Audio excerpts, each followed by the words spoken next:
7, 6, 5, 4, 3, 2, 1. You'll never have the sacred stone. Oh, this you crazy mother.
What we do here is go back.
Hello, everybody. Welcome to another live stream with me and Jesse. I'm Steven Jetson. That's Jesse Davin. All right, we're going to do a little experiment here today. I'm going to need some feedback from the chat. I have a different setup now. So new microphones, new headphones. Jesse's got a different microphone going on. We're trying some new stuff to try to make the quality better. So I'm going to need y'all to do right off the bat is once Jesse starts talking, please let me know if there's any echo at all. There's a foolproof plan now against the echoing that I have got locked down. It shouldn't happen when she talks, but if it does, I know for sure how to fix it now. So, with that all being said, please let me know once Jesse starts talking, and I'll just hand it on over. Jesse, how are you doing today? I'm doing good. Yeah, just let us know. Like, we really appreciate it because obviously we don't want to go through a whole freaking show and have it echo and then no one wants to watch it. So, yeah, I'm actually using the AirPod because this is what happened to my microphone when I got back. Honey, I'm live right now. What happened to it? I think Macy chewed it off. But why isn't you talking? I'm talking through a headphone. Why? Because we're live. Sorry, Scarlett decided to come in here like right now. No worries. I'm gonna pack you I'm guys. just keeping an eye on the chat right now. Corey saying No, it we're sounds not. good. Dalton saying it Okay, sounds awesome. good. We're not bringing Macy to a hotel. Where's she going? She's gonna stay here. Miss Mix says y'all sound good. Awesome. Well, hello, Miss Mix. Nice to see you. I don't think I've ever seen. Macy. Well, we're just gonna go for the day. We're not gonna stay the night. Matt Honey, I says need you to be sounds. here. Hey, we're live. Daddy stays. Daddy stays here and we go. Okay. Okay, honey. And he's doing that for me. Okay. We're on Church's Day. Okay. Why don't you go out there? Don't pack. Okay. I'm not. Okay, just go out there. Sorry. It's all right. She's We're playing. okay. She's steaming. They have a party. Okay. They have a party. Yes, there are bathrooms. Thank you for the feedback, y'all, in the chat. So it looks like everybody. What's up, JGZ? What's up, Miss Mix? Corey, Matt. We got Dalton.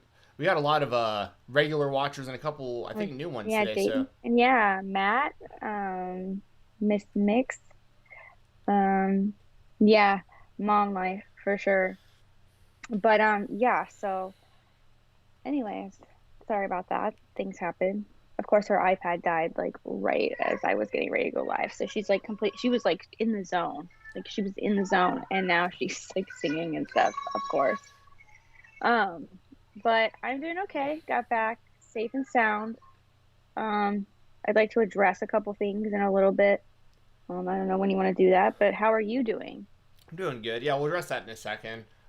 Corey, yeah, no problem about dude, I need all the information I can get about these figures. Like, do not apologize about that. I still can't find them. I've gone every day. I didn't go today, but I probably will after the podcast. Like, I'll probably just go up there again. The amount I've spent over an entire tank's worth of gas in my truck going back and forth to Walmart. I've been stormed on multiple times, just straight, just soaking wet, just running out in storms to get into Walmart and looking for these things. And all the employees know me at this point, and I'm definitely that guy. I'm definitely the Karen of my Walmart at this point when it comes to AEW figures. It's incredibly frustrating. I've seen some people have a lot of success. I saw Hannah Moore on Twitter the other day. Yeah. I almost hit her up to be like, "Yo, can you just buy them for me, and I'll pay for the shipping and everything if you could just send them to me." But I was on my way to Walmart myself, so I didn't want to like double buy if like they happen to have them. And yeah, anyways.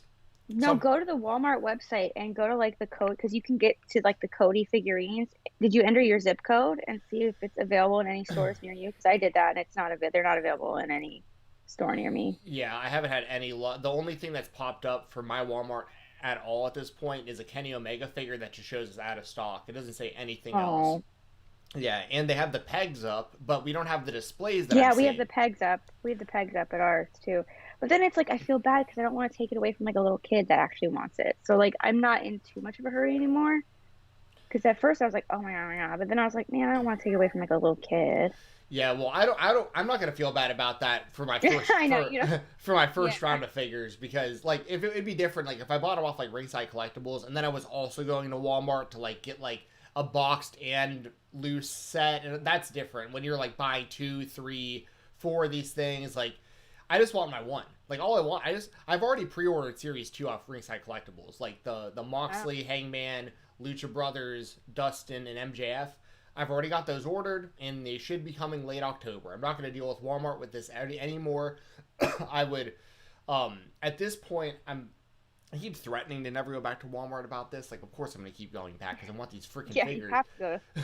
But because at this point, Ringside Collectibles also is so back-ordered that, like, unless Walmart completely drops the ball even farther and like these things still don't come out for another like 2 months, I'd still get them faster than I'd get them through Ringside Collectibles at this point. So yeah, I don't know. That's probably all I'll say about that. I do have the belt. I will say the child. I mean, it's obviously a child's belt, and it's the only child's belt I've ever actually owned.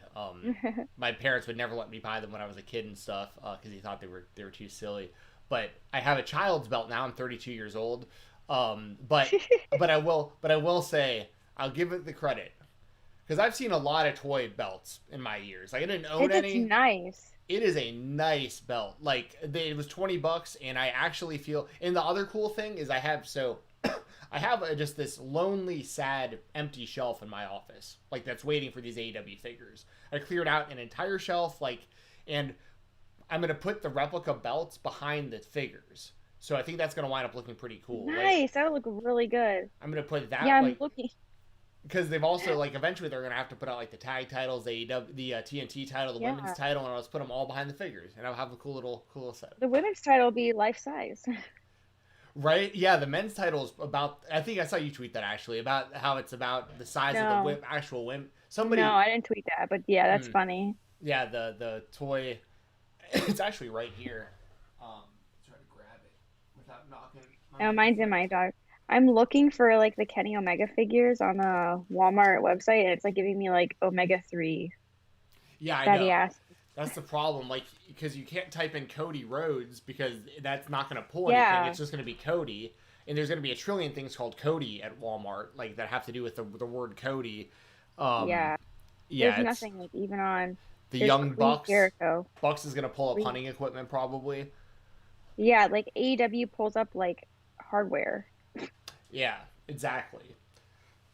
So. But yeah, so. Yeah, it says there's nothing within 50 miles of my location. So. Well, I am happy to have this. I am happy to have this replica title. I have that one actual replica, the NXT belt that I won from Wrestle Rumble a couple years ago, and that's the only that thing is cool. It is. And shout out to Wrestle Rumble. I'll talk about them at the end of the show. They're giving away 5 belts right now in their next raffle. 5 not toy belts, but 5 actual the $300-$400 replicas. I probably will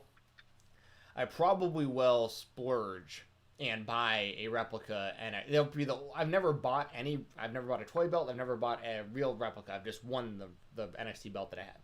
But I'll probably buy the full-on AEW World title. When it comes out, it's $400 or $500 or whatever. I'll probably just. I know MockTitles.com has some good ones too. But. Oh yeah. But yeah. Anyways, that's enough about me for sure. Corey, thanks for joining us tonight. I'm glad I put you to sleep. Have a good one, man. Yeah, have a good one, Corey. Sorry, my daughter's she's. But if anybody lives in the Atlanta, Georgia area, anywhere close, within a few hours of the Atlanta, Georgia area that happens to be watching this, and you go to Walmart and you find AEW figures, please hit me up on Twitter at @FightTalk_. Just mention me if we're friends on Facebook. If you have my number, whatever it is, hit me up. Tell me where you found them, and I will go find them or go get them for myself because I really, really, really want them. So anyway, Jesse, if this would probably be a good time if you wanted to talk about your AEW experience. Yeah. So obviously I went to Wednesday night's Dynamite. It was live on TNT. It was super awesome. It was a super cool experience. And I didn't really talk about it beforehand because I was super scared that something would happen. I wouldn't be able to go or get in or anything. But as soon as I got there, I was so excited. I did get permission beforehand. I was allowed to take pictures. And I was allowed to post on social media because it was a live event.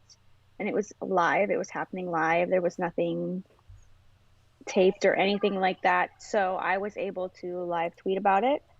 So I did. And I was really excited. And obviously I still had a great time. I had a lot of fun. I had a blast. I would do it again. But I knew people would be kind of mad, but I didn't expect people to be not only mad, but downright offensive and rude and absolutely horrible and cruel and go out of their way to make fun of me because I got into an AEW taping right now. I was really upset and disappointed at some of the things that I saw. I didn't see a lot of them. I did not go out of my way to see them because I didn't want to. People were sending me the tweets, which some of them are like, well, hey, heads up, just to let you know you need to block this person or whatever. Like, I appreciate that. But to, like, send me the tweets and then go, oh, yeah, it's getting worse. That kind of sucked. So, and then, like, yeah, I got a heads up about the fake account, which I really appreciated because I don't need that. Because I mean, who has free time to do that? It's actually kind of scary. Like, I don't claim to be, and I know I want to like emphasize that I don't claim to be anything special. I'm just a fan. I'm just a woman who enjoys professional wrestling, who's passionate about it and wants to share that passion with other people, and who wants to experience joy and have fun with things in life because I've experienced like near death so many times that it's like, what, screw it, I'm just gonna like live life to the fullest and try and enjoy every aspect of my life in it to the fullest. And I am very passionate and I get very enthusiastic and I'm very overly zealous. And I know that that can come across as like annoying and stupid and dumb to some people. And you know what? That's fine. I respect that. I respect that I'm not for everybody. I get it. Like I think I'm the most annoying person on the planet. I hate myself more than any of these people ever could. Like their hate for me or whatever is a fraction of what the hate for myself is. So I get it. But I just ask that you just like leave me alone or like just ignore me. Block me, mute me, do whatever. I'll block you back. That's what I do. You won't ever have to worry about seeing me again. I get it. I understand it. I respect it. I'm not for everyone. I accept that. But to say some of the things that people were saying is downright disgusting. It's shameful. And to say the things that about my husband, about my unborn child, it's really wrong and it really hurt. And typically I can just like brush it off. Typically I'll just like block and move on. I've gotten really good at that. But like my daughter was here at home being watched by my parents. And so I didn't really have like the distractions of life. I was in a hotel. It was like all AEW for 3 days, and well, 2 days. And then we had a day of like travel. And so like it was like never ending. And I got into that like fear and paranoia that like people were gonna like infringe on my privacy when I wasn't home, and that like really freaked me out. So I kept checking just because I was wanting to make sure like that my family was safe. I mean, I've got cameras, I've got security, we're armed and all that, but it's like we weren't home. My parents were here with my child, like so. And I know that sounds stupid and ridiculous, but like just some of the stuff people were saying was just so awful. And like, okay, so here's the thing. Okay, so a lot of the criticism was, you know, why would you go to why would you risk your health and the health of your unborn child to go to this thing, right? In Florida of all places. Listen, I completely, and I want to say this, and I mean this. I completely understand that. I completely, and I appreciate so much that people are concerned. I really do. I take that, and I instead of looking at it as hate or criticism, I look at it as people caring.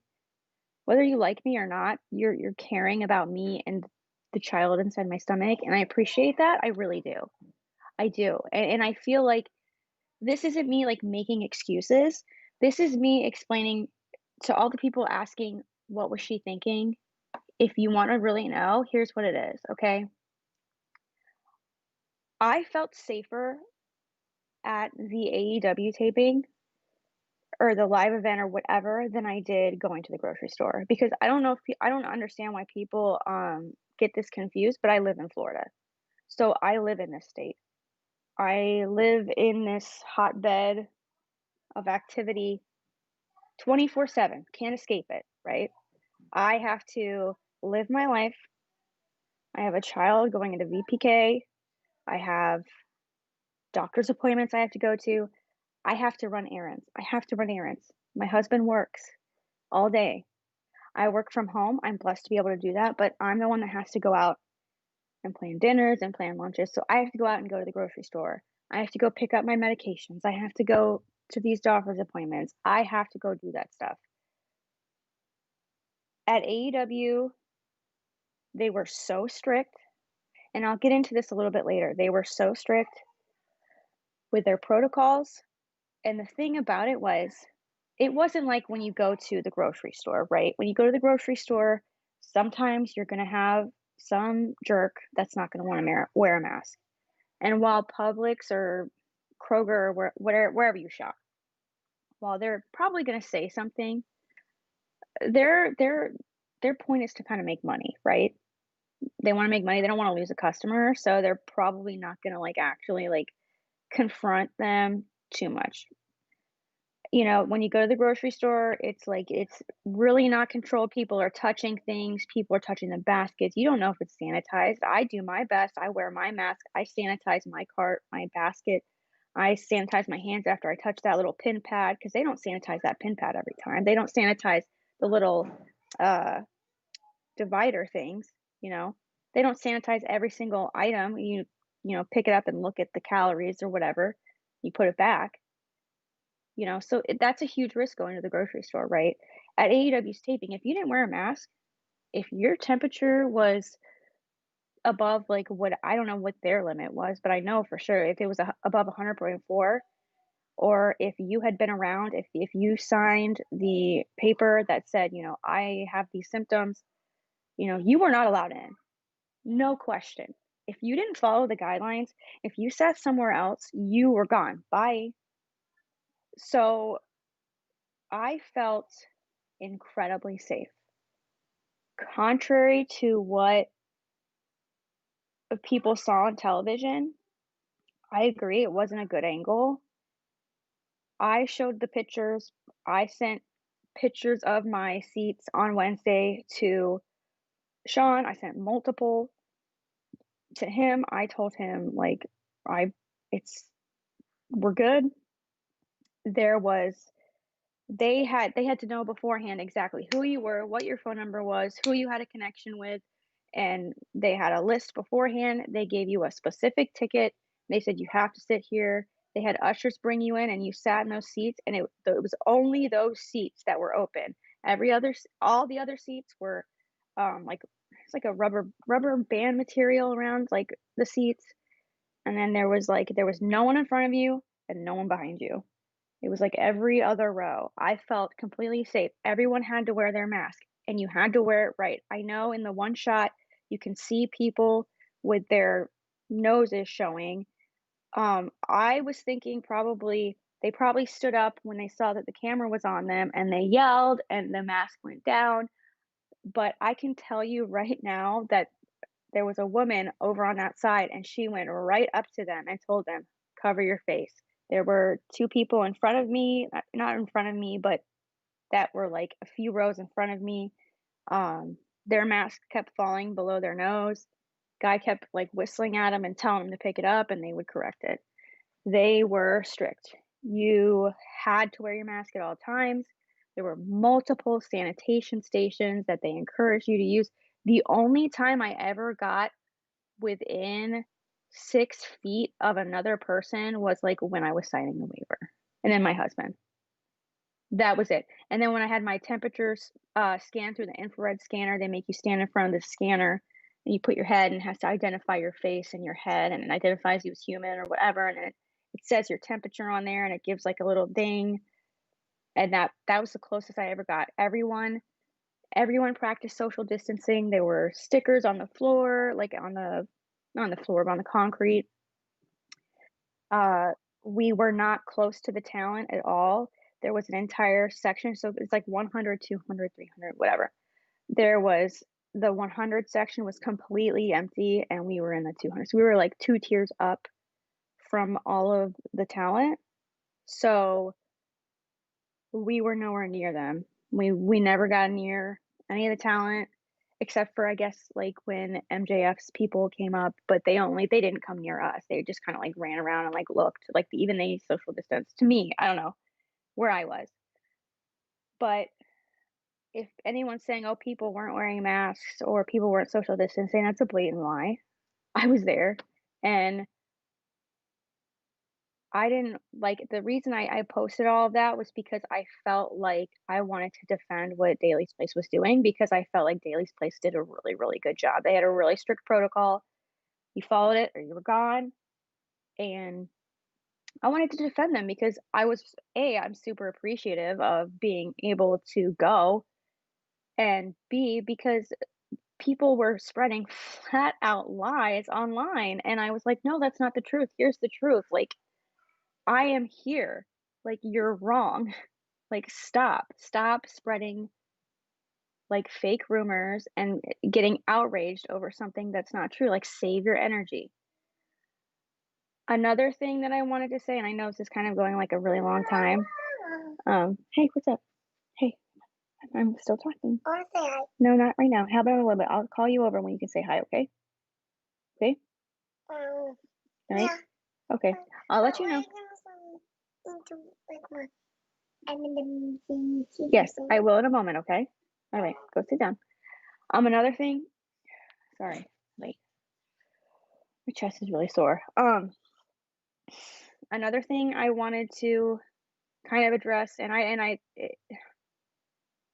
really sorry if this is like going on like a really long time, but I just felt like I need to say this.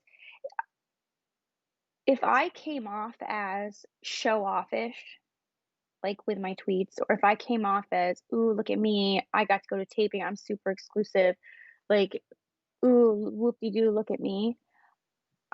I'm sorry. I did not mean to come across as like a spoiled brat or rubbing it in or to make anyone jealous. I was so excited to have this experience, and I was so excited to be able to share it with all of you. I was like, wow, I'm getting this super cool experience. I get to go to an AEW show live and watch a live taping of AEW Dynamite or a live whatever of AEW Dynamite.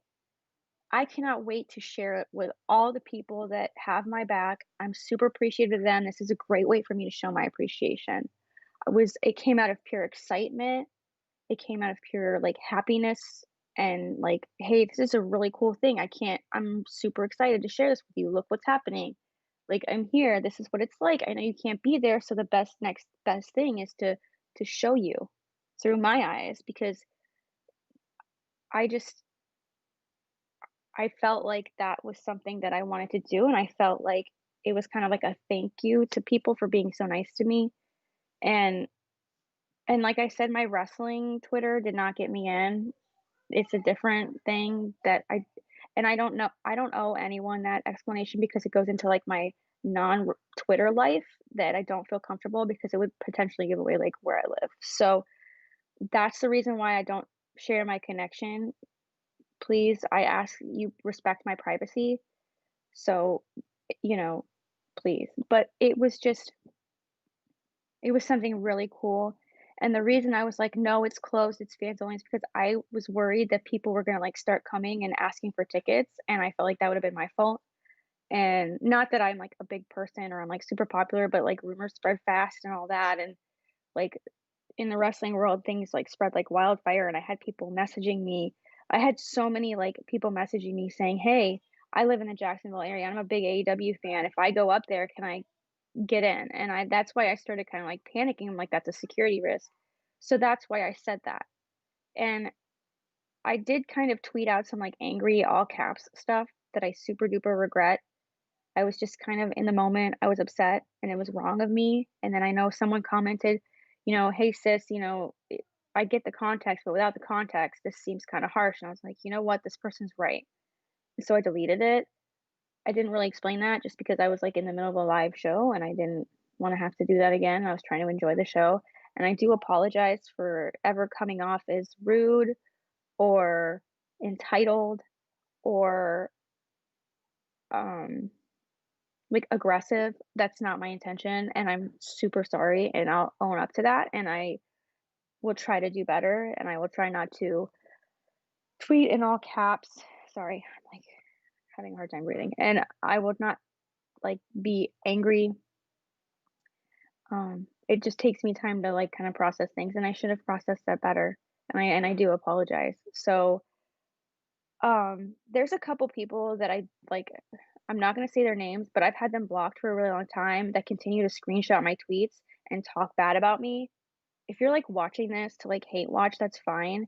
I know you don't like me, that's okay, I respect that. I'm just asking you to please leave me alone and stop screenshotting my stuff and making fun of me on your Twitter threads because then people send me it and it really hurts my feelings. Yes? Um, I'm trying to make a seatbelt for my baby. You're trying to make a seatbelt for your baby. Yeah. There's a seatbelt right behind you. That'd be a good seatbelt.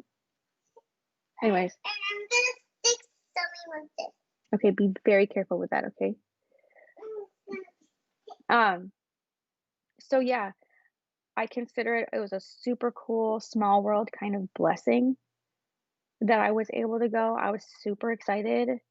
I hope to be invited back. I think it was really fun. I'd hope to go again and I will. And another thing, like my husband is like a huge NXT fan, all right? My husband is not an AEW guy. My husband is not really into it. He loves Chris Jericho, but he's NXT all the way, a WWE guy. He went with me and had a good time. My husband would not let me, a pregnant woman, go to a show if he didn't think I was going to be safe. My parents would not have agreed to watch my daughter if they didn't know that there were safety protocols in place that assured that we were going to be safe and have a safe, fun time. I say that and I keep saying that because people were calling me an irresponsible pregnant parent, kind of like, and I take the parenting stuff like really seriously. Like I do my best and I try really hard to be the best parent that I can be and to give my child and my unborn child the best life possible. And so that's why I feel the need to keep explaining this stuff. So, I mean, that's kind of all I have like at this moment. Um, yeah, I don't know. I've been having a really hard time with it. I'm not gonna lie. It's been getting to me. I know it shouldn't. I know I shouldn't say that, but it's not okay. It really sucks. I've really had a hard time these past few days. Really been trying to keep focusing on just like my actual like life beyond it. Like I've been trying to take like Brian Alvarez's advice. He's like, I just don't care. I tweet and then I log off and I go live my life. And it's like, that's true. I mean, so I don't know. I understand people being concerned for my safety and I appreciate it, but I just don't understand why people have to say such rude things. Like I was sucking people off in the bathrooms for tickets and that, just horrible, terrible things. Like I was flaunting all of my merch to get in and like because I'm a woman I got in or something like that. And it's just it's upsetting. It's upsetting and I don't understand. I don't really understand that and I don't get why people were being so rude on that front and why people were calling my friends asking them what they thought and trying to literally call people to talk shit about me. So I just don't get it. I really don't. Yeah, I don't get it either. I mean, I just don't know why anybody cares, to be honest. Yeah. I Um, know. It's like, what? I'm gonna go check on Scarlett real quick. um, yeah. So, I mean, I'll say this. I mean, if there was an AEW show in my town, like if I was able to go, I'd definitely go, like without question. And I would have been tweeting pictures, and it would have been. I would have done the same exact thing Jesse did. I just probably wouldn't have gotten probably any shit for it, to be honest. Or if I did, I wouldn't. I just wouldn't respond or anything. Just whatever. I just don't care. But people react to this stuff differently, and obviously it affects Jesse. And I think that's why some. I think that's honestly why a lot of people do it because you do react to it, and like they know it does affect you and upset Hmm. you. That's Um, even worse. Like, why do people want to like go out of their way to upset me? No, I know, but that's it's not just you. It's anybody. It's like trolls. Yeah. Trolls are only like trolls are trolls because they're trying to garner a reaction. Like they're not. They're because my thing is anytime anyone says something about me online, I'm just like, okay, well, because I look at it pretty realistically as far as like, how nerdy you have to be this into professional wrestling, like I am, like just like already, like how I am as a person to be this into pro wrestling. You have to be a gigantic nerd, right? And for somebody to be on a completely other level of nerd loser, to like spend their time concerned about like what I'm doing. I just don't even. That's why I just don't pay it any mind today, because I'm just like, dude, like you have to be such a loser to spend your time being concerned about what other people are doing. Like I just, you know what I mean? I just kind of put it into that kind of perspective where I'm like, yo, like at the end of the day, we're talking about pro wrestling fans. You know, like I mean, I'm one of y'all. You know what I mean? I am a pro wrestling fan. Like I'm a That's what I don't gigantic get. pro wrestling nerd. But like if but I also I'm self-aware. Like if you're attacking people based on pro wrestling stuff, you are a gigantic loser. And I just Yeah. and you know what I mean? Like, and outside of Twitter, who are you even talking to about this stuff? It's people that are sitting in a room by themselves with their phone in their hand, with no friends, with no. I mean, it's you have to be the biggest level of loser to be attacking other people online, especially when it comes to professional wrestling. Like, I mean, come on.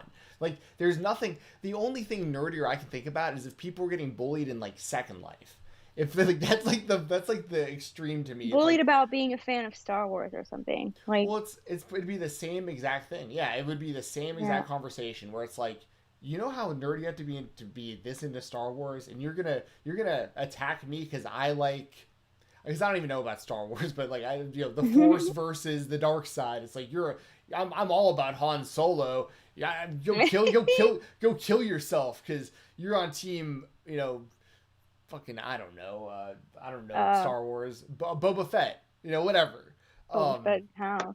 So it's funny, and by the way, I'm not like attacking pro wrestling fans out there, like because No, I think we're all giant nerds. By the way, we all are. Like we're all giant nerds. If you are watching this show right now, you're a nerd. And that's not a bad thing. No, because I am too. Jesse is also. Anybody who does this stuff on a regular basis, we're all nerds. Like hold on, like, we're crying. You're good. But that's the thing is like I'm okay with being self-aware about that. Like liking professional wrestling is very nerdy, but at the end of the day, it isn't any more nerdy than liking Star Wars or liking a certain other movie or being into NASCAR or like whatever it is, being into K-pop or like there's literally you could apply this to any type of fandom. It isn't just professional wrestling. But when fans of that fandom start attacking fans of that same fandom, that's where I think it's just like, that's what's weird to me. Where it's like, in pro wrestling, most of the time, when you're seeing fans attack each other, it's because they usually have a different opinion on what should happen on whatever show you like. So it's like, you don't like this storyline because you thought this storyline would have been better. You don't like this person as champion because you thought this person would have been a better champion. And then the person on the other side of that argument is who you usually disagree with. But at the end of the day, usually it's because everyone just wants a better show. Like everyone's arguing with each other because everyone wants a better show because we're all wrestling fans. Hey, Scarlett. Yeah. Hi. Say hi. I can't hear. I know, it's in my ear. You have another one? No, I don't. Not that'll fit in your ear. I see. No, those ones aren't. No, I'm not using those ones. We do have a super chat from Dylan. Dylan, thank you so much. I saw it came up with the 10, 10, 10. Scarlett, no man. Oh, so he did he must have done a donation then. Did you do a donation instead of a super chat, Dylan? Because if you did, I missed that. Yeah, I put all these different GIFs up there for different donation amounts. For the donate and the 10 pot. Thank you for catching that. I completely forgot that I did that weeks ago. No. I say yes. I put a lot of Easter eggs and a lot of donation amounts. Yeah. So like, if there's anything wrestling related you can think of, it might pop up with a different GIF. Yeah. So thank you so much, Dylan. Like honestly, we really appreciate it. Like I said, goes to Baby Fun, goes to Scarlet Fun, goes to Steven Fun. So it does mean a lot to us, and it's big time appreciated. And it says, Jesse, I support you. I'm a huge fan of wrestling just like you. I love action. Thank you, Dylan. That really does mean a lot. And like seriously, the support and the love that I've gotten because of it really does. It's life saving. It's life saving. It really is.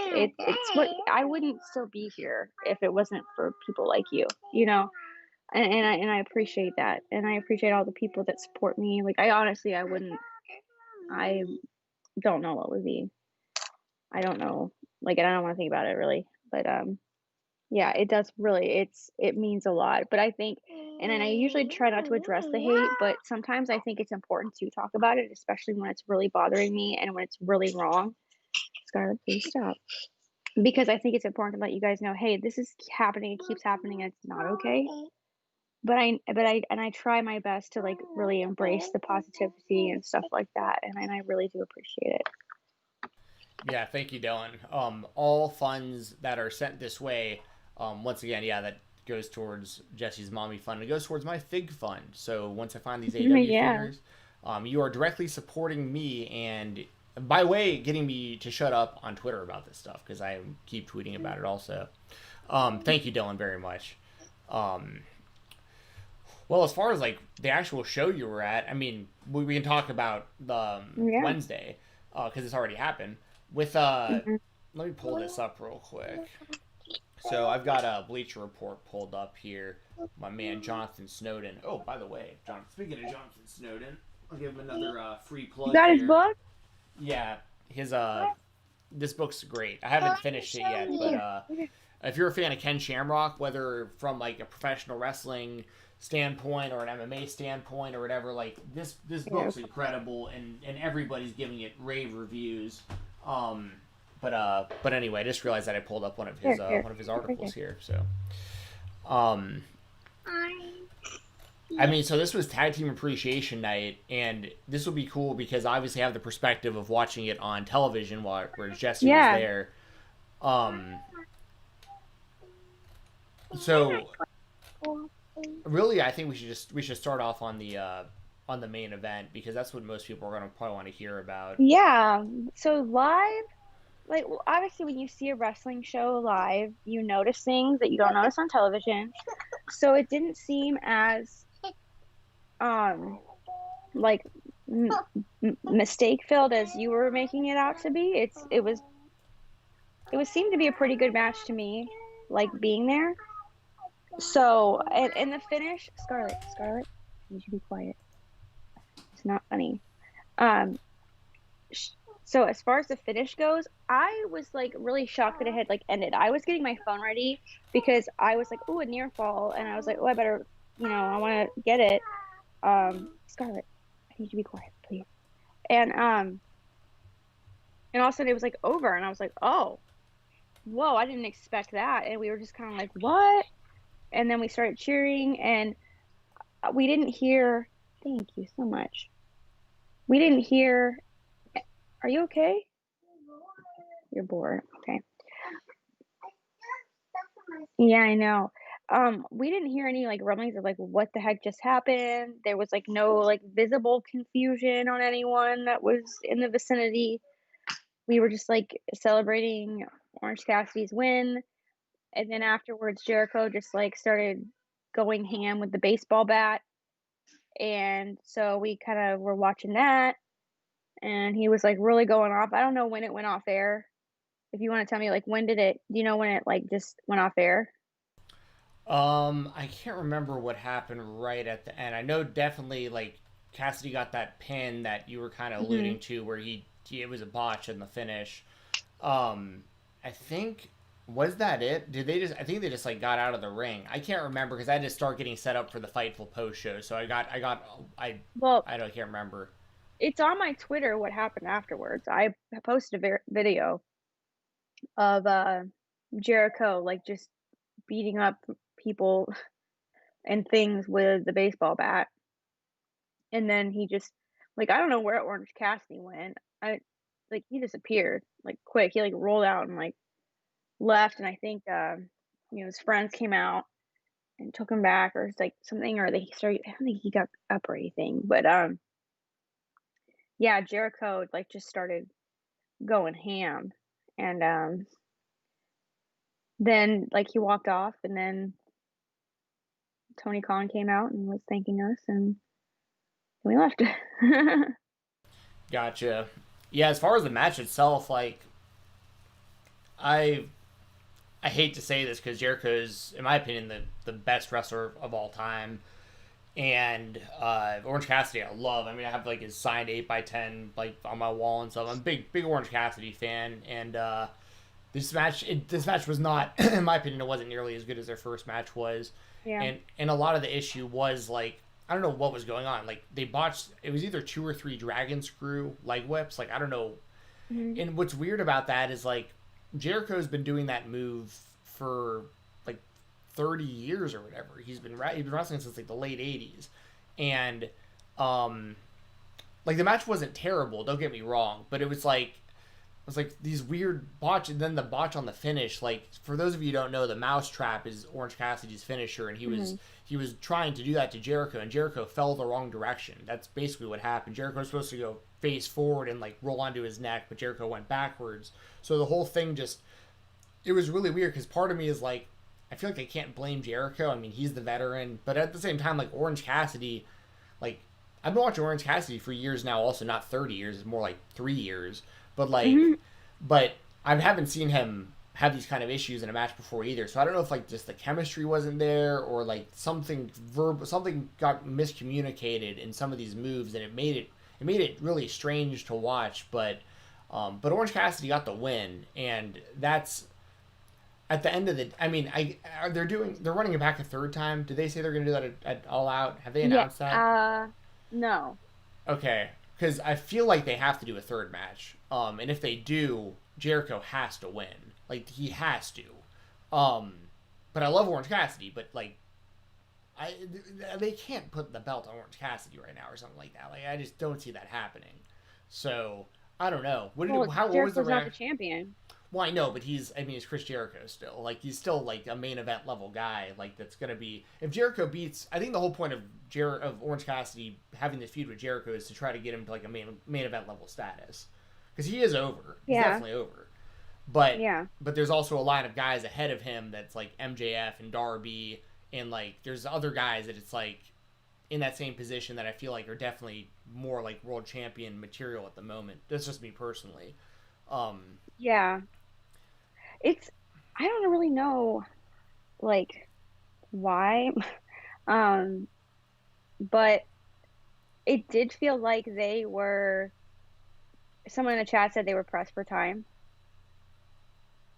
And I feel like now that I think about it, now that I go back, they I I feel like I remember the cameraman doing something and like rushing, and I remember looking because I thought someone was hurt, and I think they were just telling him to hurry up and finish. So maybe that's what it was. Because, like I said, I thought all of that Jericho stuff where he was like with the baseball bat and stuff, I thought that that was going to be on TV. So that's why I thought it was funny. I didn't realize that none of that was on TV. Like I wasn't keeping track of time, And plus, we had like obviously there was like a tape delay, so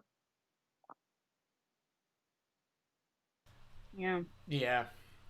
Yeah. So I I mean... don't know. So and I Because was like trying not to post things like right when they happened because I knew there was like a delay. So I I will say this too, like Orange Cassidy was like really over coming off of the Jericho loss, like their first Mhm. match. Like the job was done. Like they Yeah, now that he's won, it's kind of like, oh, I mean it's cool that they made it even to now it's is he like still oh, gonna be? Yeah, oh, it's like okay, cool. Do they just close it off and move on, or do they continue, or what? Like, what happens from here? Like, is Orange Cassidy still as over? Now that they're even. yeah. I don't know. It's gonna be interesting to see how. I mean, I think Orange Cassidy, because they have to be really careful what they're playing with him because like he's He's perfect as divisive. well, he's perfect as a comedy wrestler, and he's Hmm. great as a serious wrestler too. But like, how do you play both sides How of do you that? balance that? Yeah, exactly. How do you balance that? Um, Hmm. because like Orange Cassidy, if Orange Cassidy had a match with like John Silver from the Dark Order, it would be amazing. It would be funny. But like, I feel like they can't have Orange Cassidy out there doing this against everybody either, because like imagine Orange Cassidy having this same type of match that he had with Jericho, but against like Brian Cage or something. I just don't see Brian Cage like selling for him like that and stuff. I don't know. I'm on the fence about it because I can't stress it enough. I am a huge Orange Cassidy fan, but they just have to. I don't want them to like over push him and then have nowhere to go with him, and then by the time he starts doing comedy stuff again, like it's different. I don't know. It's gonna be. I will say this though, AEW. I have a lot of faith in their booking though, so like I have a feeling they'll figure this out. But I'm sure they will. I have faith in what they're They have doing. a dress-up trunk at Disneyland. They do. Yeah.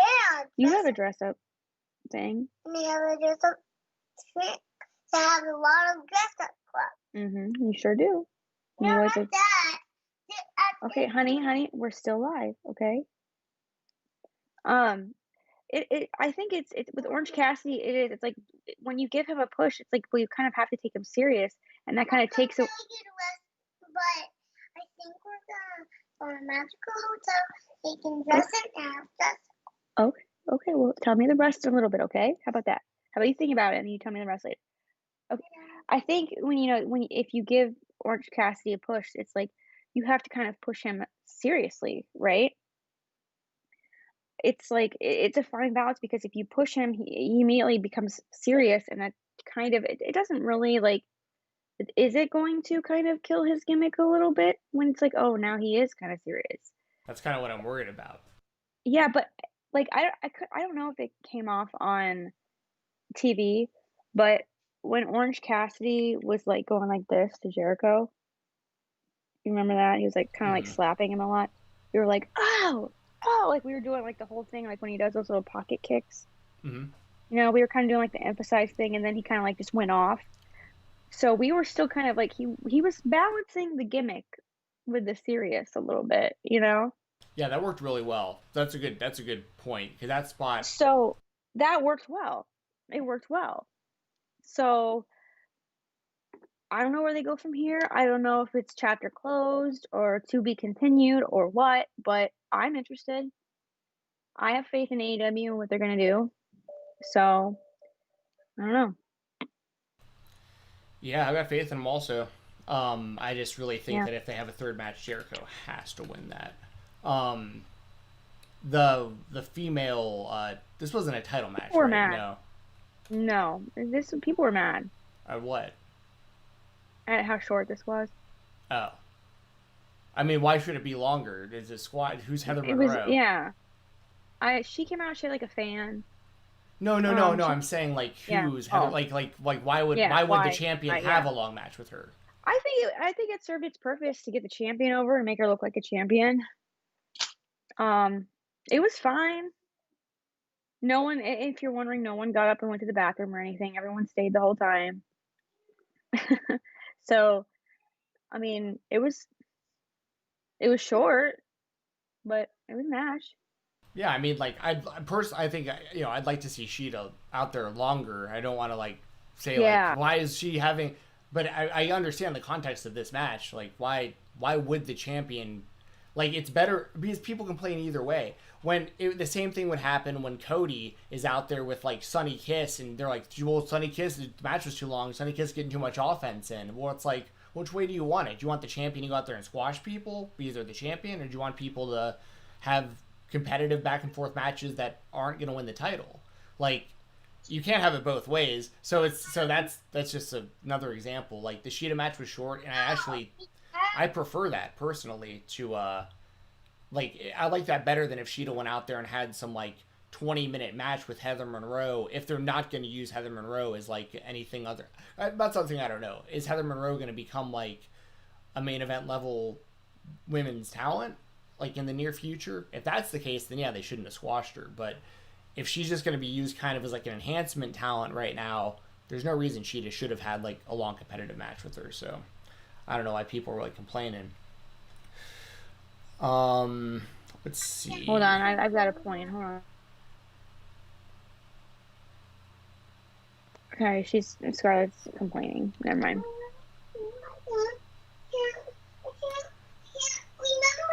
It's okay. It's okay. Relax. Calm down. Yeah, bro. Yeah, this is you're making my exact point. It says, remember the time people cried about Alan Angels having a 5-minute match against Kenny? Exactly. Because Alan Angels got a lot of did get a lot of offense in that match. It was 5 minutes, but Alan Angels got a lot of offense in, and people were complaining. The same thing happened when Marco Stunt wrestled. Was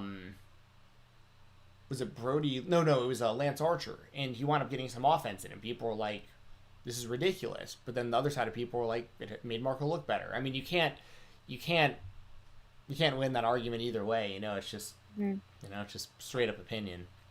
I know. Well, I mean, to be fair, I mean, All Elite Wrestling tweeted 2 days ago the AEW Women's Tag Team Cup Tournament Finals will take place next Saturday on Dynamite. Yeah. So, there you go. Where is the other So, I mean- chat at? I don't know what you mean by that, Dalton or Dayton. Oh, the other super chat thing, the link is in the description of the video. So if you want to do the tip where you get the other Easter eggs, if that's what you're talking about, Dayton, the link is in the description. If you don't see it, Dayton, let me know. So yeah, that's where it is. I think that's what you're talking about. Yeah, we got a donation link down below, and then I'm not exactly 100% sure how the super chats work because I don't do them that often myself. There's a little money button next to the emoji thing. Perfect, easy. And please don't super chat asking me about Saturday. Don't. Not saying anything either way. Get it out of your head. It never happened, hasn't happened yet. So. Yeah, and I don't even want to know. She hasn't told me because I legitimately don't want to know because I I don't would like spoilers. I would like to be invited back, and I am taking the sworn secrecy honor to heart. So do not ask me. Well, I mentioned at the beginning of this, it was Tag Team Appreciation Night on the show, and Yes, it was. I'm going to just keep working backwards since we've already done it that way up to this point. So one of the big tag team matches. Was fun. Yeah, tag team titles, Jurassic Express versus the champions, Omega and Hangman Page. Yeah, really good. Hangman and Omega have not had one bad match since winning those titles. No, they are so good. Yeah, Jungle Boy and Luchasaurus, I like a lot as well. They're great. Marco Stunt adds such a cool element to it. Yeah, it's great. How did this match come across there live? It was awesome live. It was wild live, which is funny because Jurassic Express.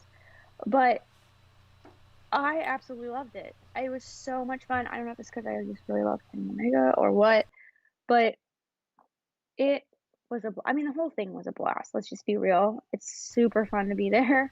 So, but this was actually like one of those matches where it's like, okay, all right, I see you. It was really good, really fun, really dynamic. Marco Stunt did a really good job on the outside, getting us to clap. It was really fun. I felt like this was one where they got us involved, and it was like really fun. Like, I felt invested in this. It was really acrobatic and fun and hard hitting. Kenny and Adam Page are just phenomenal as a tag team. Just absolutely cool. Awesome. So, yeah. Yeah, and they're still doing the stuff where like Kenny's been attacking Marco, which is interesting to me because like I don't want to see Kenny and Marco but in a match, like a singles match, but at the same time, like Kenny Omega has wrestled inanimate objects and children. Like I'm not girl, yeah. Yeah, and I'm not. I mean, I guess we have made the comparison at this point just now to comparing Marco Stunt's size. He's wrestled more far-fetched. Yes, that's what we mean. Yeah. The competition. Yeah, exactly. I think it would work. I think Marco Stunt he's a legitimately really good wrestler, and I think Kenny Omega is incredibly, supremely talented, as well as Marco Stunt, and I feel like they could definitely make it work and make you want to watch it and think, oh man, they both got a dog in this fight. If you want to see some of Marco's best work in his career, I'm wearing the t-shirt right now. You go on independentwrestling.tv, and if you go to Southern Underground Pro, Sup Grabs, he has a whole catalog of great matches that I've seen him do in Nashville. And you go to SCI, City City Invitational, he's got a bunch of good matches there. Then a lot of people know of his stuff through like Joey Janela's Spring Break and Lost in New York and those kind of shows. So for those of you who don't, I mean, Marco's shown some pretty good wrestling on AEW, but he is a very, very, very good wrestler. It's just his size is obviously Really going to good. put him in a certain spot. I mean, but, uh, but I'll put it this way: I do not see Marco Stunt beating Kenny Omega, nor should he. Like, if Marco Stunt No. beat Kenny Omega straight up, like they need to be putting. I like the position Omega's in currently. I like his position with Hangman. I think that when the two of them split up, they're both going to be main event level singles guys. Like they're both going to be fine, as long as they keep Kenny Omega looking strong from here on out. Like he can't be going out there and taking losses really at all. In all honesty, like he needs to be. Same with Hangman. Both of them just have the tag team thing's been great. The split's going to be great. The tease of the split has been great. You don't know if it's going to be Hangman going heel or Omega. Like they're going back and forth with how you're supposed to be thinking about it. You know it's gonna happen, but it's just like when and who, and that's been really fun to watch.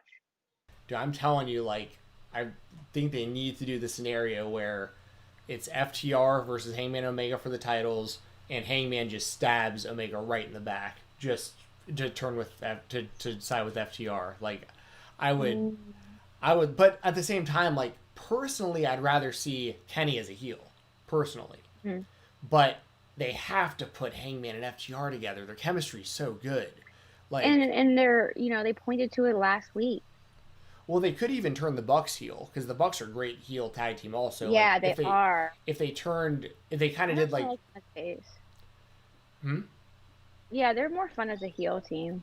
Yeah, because they can be cocky and arrogant and all that stuff. And it'd be something They different. can use that whole Christian thing as a heel gimmick. It's so hard. Yeah, kind of like CM Punk straight edge Yeah, society, like just yeah, shoved being Christian AF down everyone's throats, you know. yeah.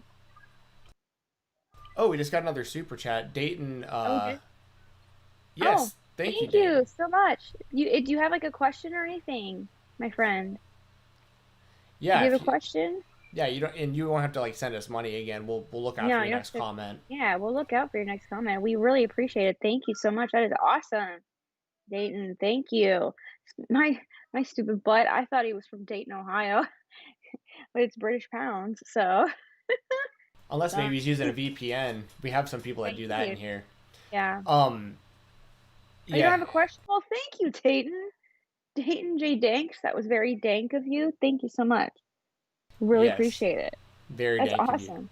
Thank you very much. Yeah, we very much Thank appreciate it. you. Thank you, Dayton. And I haven't even pushed it at all during the show, but like I haven't actually even said it once. Like if you do send a super chat or donation, we will make sure to prioritize whatever you want us to talk about. So like Yeah. if you do have a question, you have a comment statement that you want us to definitely talk about, any amount of super chat, we will try to give you your money's worth. So thank you to Dayton and thank you to was it Dylan's wrestling stuff that did the Yes. other one? I think so. Yeah. And that one came through on PayPal. So yeah, the Yeah. donation. You're actually the first person to use the donation option, Dylan. So Yes. thank you. So congratulations, Dylan. And awesome, Dayton. I tell you what, the English have been so kind to me. We got Liam. We got Dayton.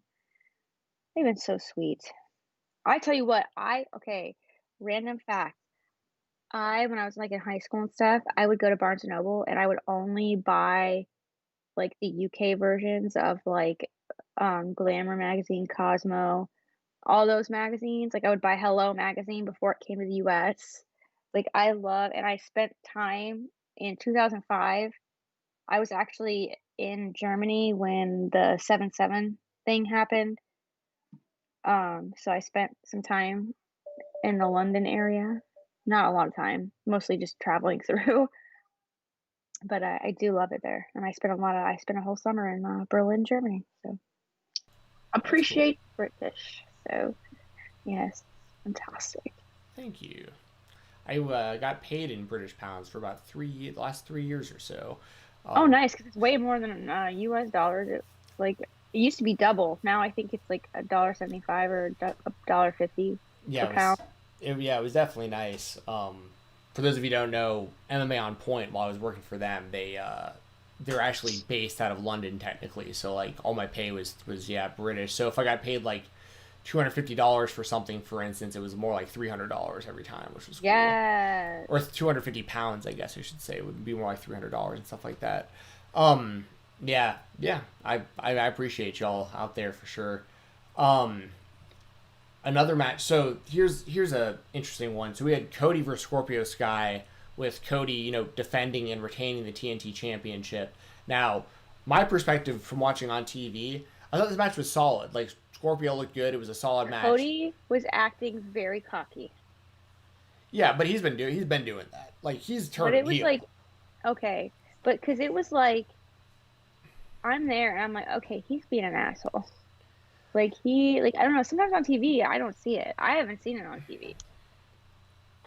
Like he was definitely. I don't know if it's just maybe I just wasn't paying attention, or maybe just being there live, seeing it. I don't know. He's been doing it. There's been a lot of hints of it over the last couple months. Yeah, He's slow burning a heel turn. Yeah, he's big slow time. burning. Yes. Unless it winds up all being because I'm so dead set on FTR, Cody, and Hangman together, and if all this, because they've made us believe like FTR's heels, Cody's a heel, Hangman could turn heel, but it's also totally possible they double swerve us, and those are actually the baby faces in this story, and Kenny and the Young Bucks are the heels. Like, Never we know. don't know. Especially, this would have been the perfect time, and I know it's not going to happen, and it shouldn't because of what's going on right now. But this would have been the time to bring in Marty, also, because Yeah. you know what I mean. And obviously, I don't want to get into all that with what's going on with him right now. But I feel like there were other people that were supposed to be involved in the storyline that are not, that they can't be used right now. I just have a feeling about that. Because if you're gonna draw a line in the sand, there's gonna be 4 people. Now maybe Cody doesn't even align with them. Maybe it's just Hangman. It's either has to be a team of 3 against 3 or a team of 4 against 4. So if like Hangman and, I mean, I guess they could even like, I would hate this option, but like even like Brandon Cutler could join the Young Bucks, and I mean, I'm just trying to think of someone who's close to their circle, but like, but anyway, the match itself I thought was solid, but I do not think it was. I don't. I'll give you my opinion from watching on TV, because you might have a different one from.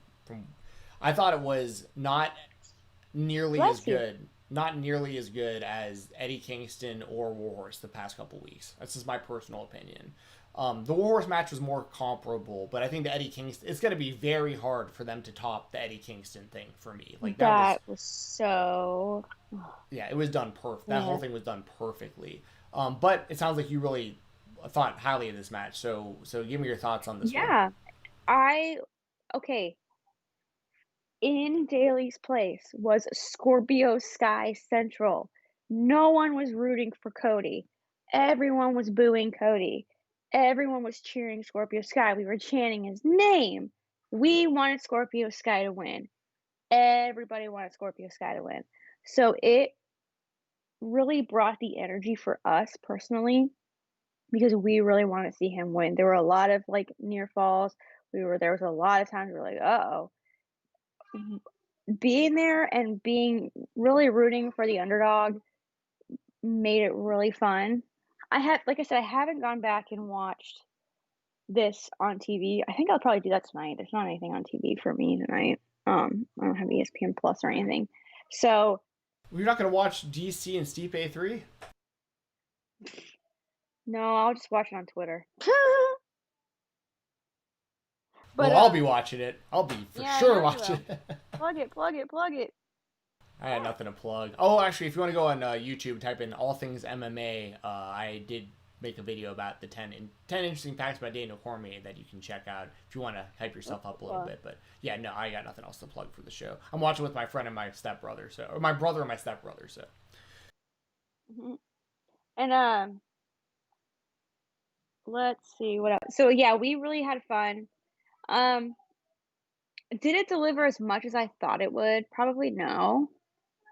But it was still fun nonetheless. Like, thinking about it now, it was a good match. It was a great match. Was it Eddie Kingston? No. Was it like, because it's weird because Scorpio Sky is not as much of an underdog as like Warhorse. So like seeing Warhorse do so well is like, whoa.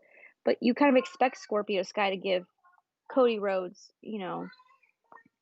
make Cody Rhodes push him to his limits. So I thought it was still great. It was phenomenal. Could it have been better? Yeah, but it was fun. It was fun. Yeah, like I said, I thought it was solid. It just didn't like. I guess I had like really high expectations for it, but Yeah, I also thought it I was think we all did. yeah. I also thought it was interesting that Cody used the crossroads in this one. He hasn't used the crossroads in a few weeks. Yes, I know. So I was like, what the hell? yeah, and I really really like that. I think it's one of the smartest and least done things in wrestling is people that have multiple finishing moves that they don't use every one of their finishers in each match. Mhm. Like AJ Styles is the best example of it because he's a guy who has Phenomenal. phenomenal Styles form, Clash. Styles Clash, Calf Crusher, Springboard 450. He hasn't done the spiral tap once in WWE, but he's got to move off the top. Oh, There's he's got this whole list of moves where it's like he could hit any of those in a match and the match is over. And if he hits like 2 or 3 of those, like it's like, you know, somebody's really doing a lot to yes. like kick out or submit, and it's so I think it's really smart to have that. Like there's a story from forever ago where Jericho talked about a match he had with Batista. I probably talked about it on this podcast before, but it always sticks out because I read in I think it was Jericho's first book.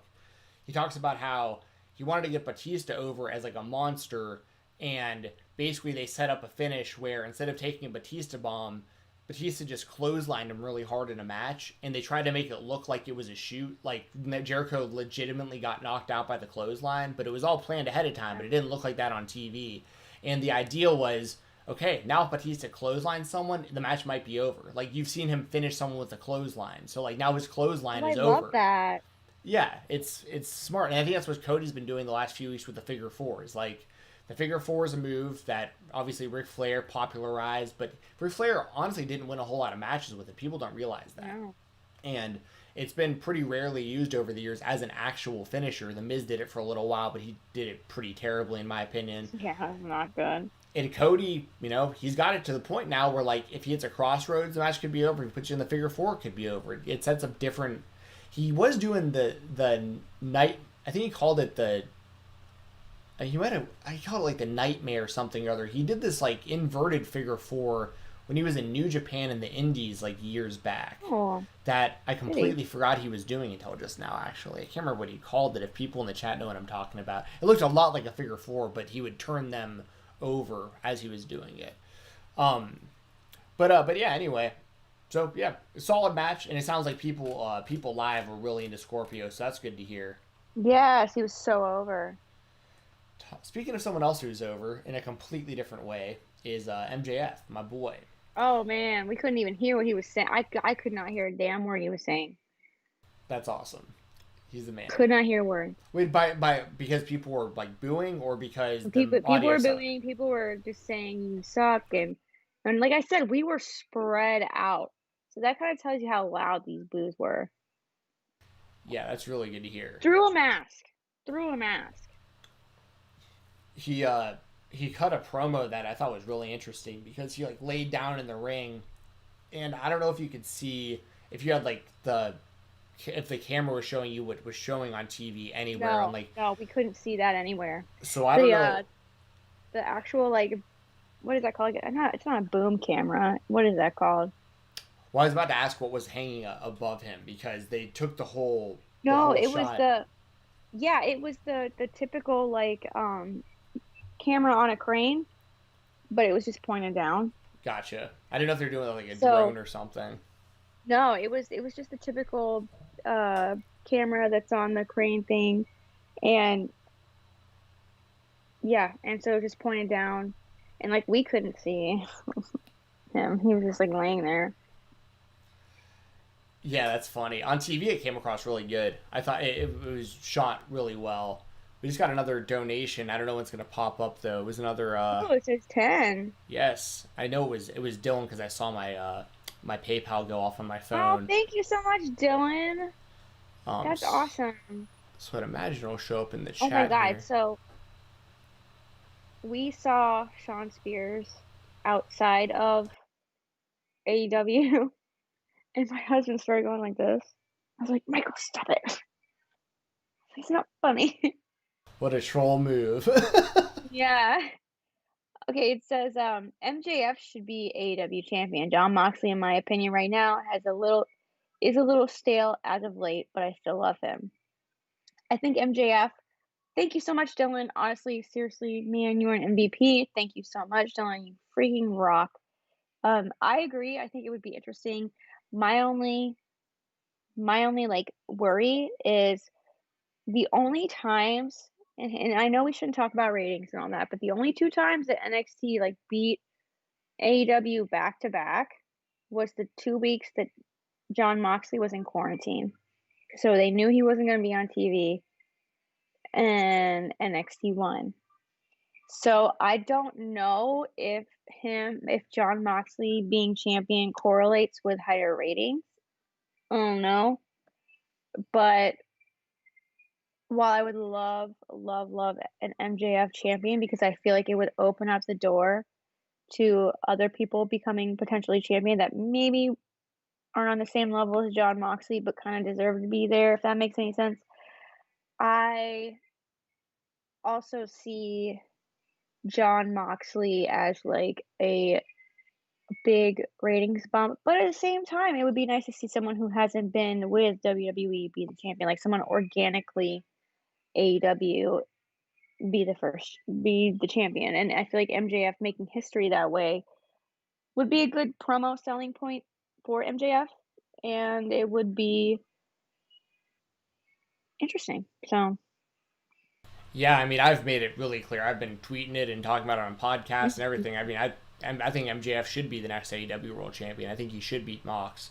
I I hate that if he does this at All Out, it will not be in front of a packed crowd. Like, I hate that because the heat he could get from a live audience winning that title would be so fun.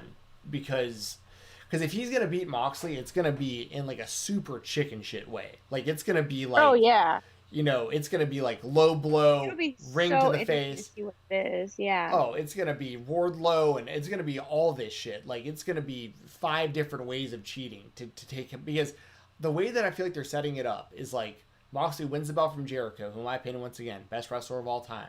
Then you've got Brody Lee, who's a huge, intimidating guy. You got Brian Cage, huge intimidating guy, and then you got MJF, who's like my height, like not from the same cut from the same kind of cloth as these other guys I'm talking about.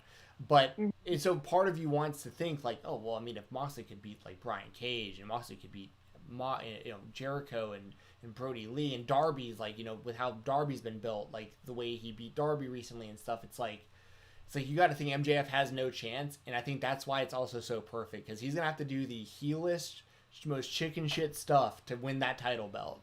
And I would love him as the champion. The only thing that I'm starting to waffle on with some of this stuff is like same kind of thing with Orange Cassidy. The company is still only like a year or so old, and they have a lot of time with a lot of these people. I know a lot of people have been talking about Jungle Boy. I've been seeing it in the chat. I see it online. I hear people talk about it. I think Jungle Boy is going to be an incredible babyface world champion for AEW at some point. Like, he for sure has everything you would want for a top guy. I love Jungle Boy. I think he's incredible. But I also think it'd be great to see that happen like a year from now, or like a year and a half too. Like, give these people some time. And I'm not saying like wait so long until no people care anymore. There's definitely a fine line there. But like, they have a lot of really good young talent, and at some point, or the main event scene is going to be, I just don't know when it's going to happen or when it should happen, essentially. But another thing that opens the door with MJF as champion is, if MJF's the champion, it's way more believable and likely that, MJF versus Darby, like either guy could leave champ. MJF versus Orange Cassidy, either guy could leave champ. MJF versus Hangman Page. MJF versus Jungle Boy. like, there's the next crop of talent is already there for AEW. Sammy Guevara, if he can like stop getting heat. They got a lot, and they haven't even done anything with Pentagon and Phoenix as singles wrestlers. Like they can both No. have singles runs. Like they have so much talent that, Do, man. and they had the story at some point about Cody getting a world title shot even though he wasn't supposed to. Like there's like Ooh, there's I a forgot story about there. that. You know, so there's so much, and I just don't want them to. I don't. This analogy is a little vulgar, but I don't want them to blow their wad yet. Like, just don't. Just be a little. Just be patient because the talent's They've been there. patient. They've shown us they can be patient. But have they though? Because like MJF's getting a title shot pretty damn fast, in my opinion. Like, Just like went out there and asked for it. Well, same with Darby. Like these are the guys I'm talking about. Like Orange Cassidy's already in this main event thing with Jericho. Like that's why I'm saying like Jungle Boy. Like give Jungle Boy a minute. Like if they're gonna do something with like Brian Pillman Jr. in the future, give these guys a minute. Like just let them just keep doing what they're doing. Like what Jungle Boy's doing right now is perfect. He's doing great tag team work. His singles matches have been really, really, really good. Let him keep beating lower card guys, mid card guys, tag team guys. And then like a year from now, when MJF's standing there with the title, or Hangman Page is standing there with the title, or whoever's got the title, another young guy, another young AEW guy has that belt, then we'll see Jungle Boy in that position. You know, like there's a lot they can do. There's so much. You know what I was thinking, and you just said that. So this whole kind of like campaign thing that MJF is doing, right? They seem to be like taking that like really serious, and it feels like it's like going somewhere, and they want it to stay somewhere. Because let's be real, if he wins at All Out, like he's gonna have to drop his campaign thing because he won. He's gonna have to go be champion. So maybe he could like lose, and it could be like a BS way, or it could be like something he's not happy with. He could continue to campaign on like propaganda with lies. He could continue to campaign his case for a rematch. Like they have flexibility. You know what I'm saying?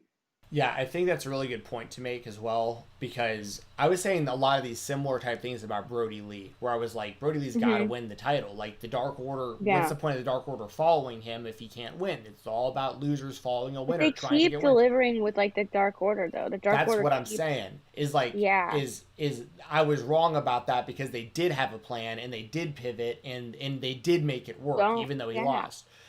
Brian Cage, the verdict's still out, but I also don't think Brian Cage should have beaten Moxley. Like I like Brian Cage, but it was a different.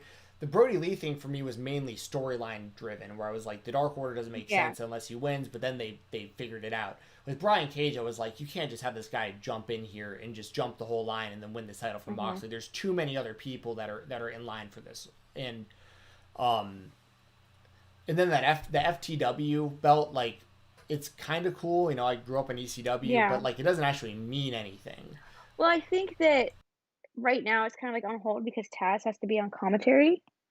I think once Excalibur comes back, like 'cause they said he's like coming back when soon, like maybe even as early as this week. Like, he's coming back soon, so I feel like once Taz is off commentary, then that's a good point. Maybe they'll start. You know what I mean? But with the whole Dark Order thing, it's like. AEW did such a good job and is doing such a good job with that. Like, Dark Order does not have to win to be intimidating. Like, they're still, because look at what they're doing with, like, Colt Cabana.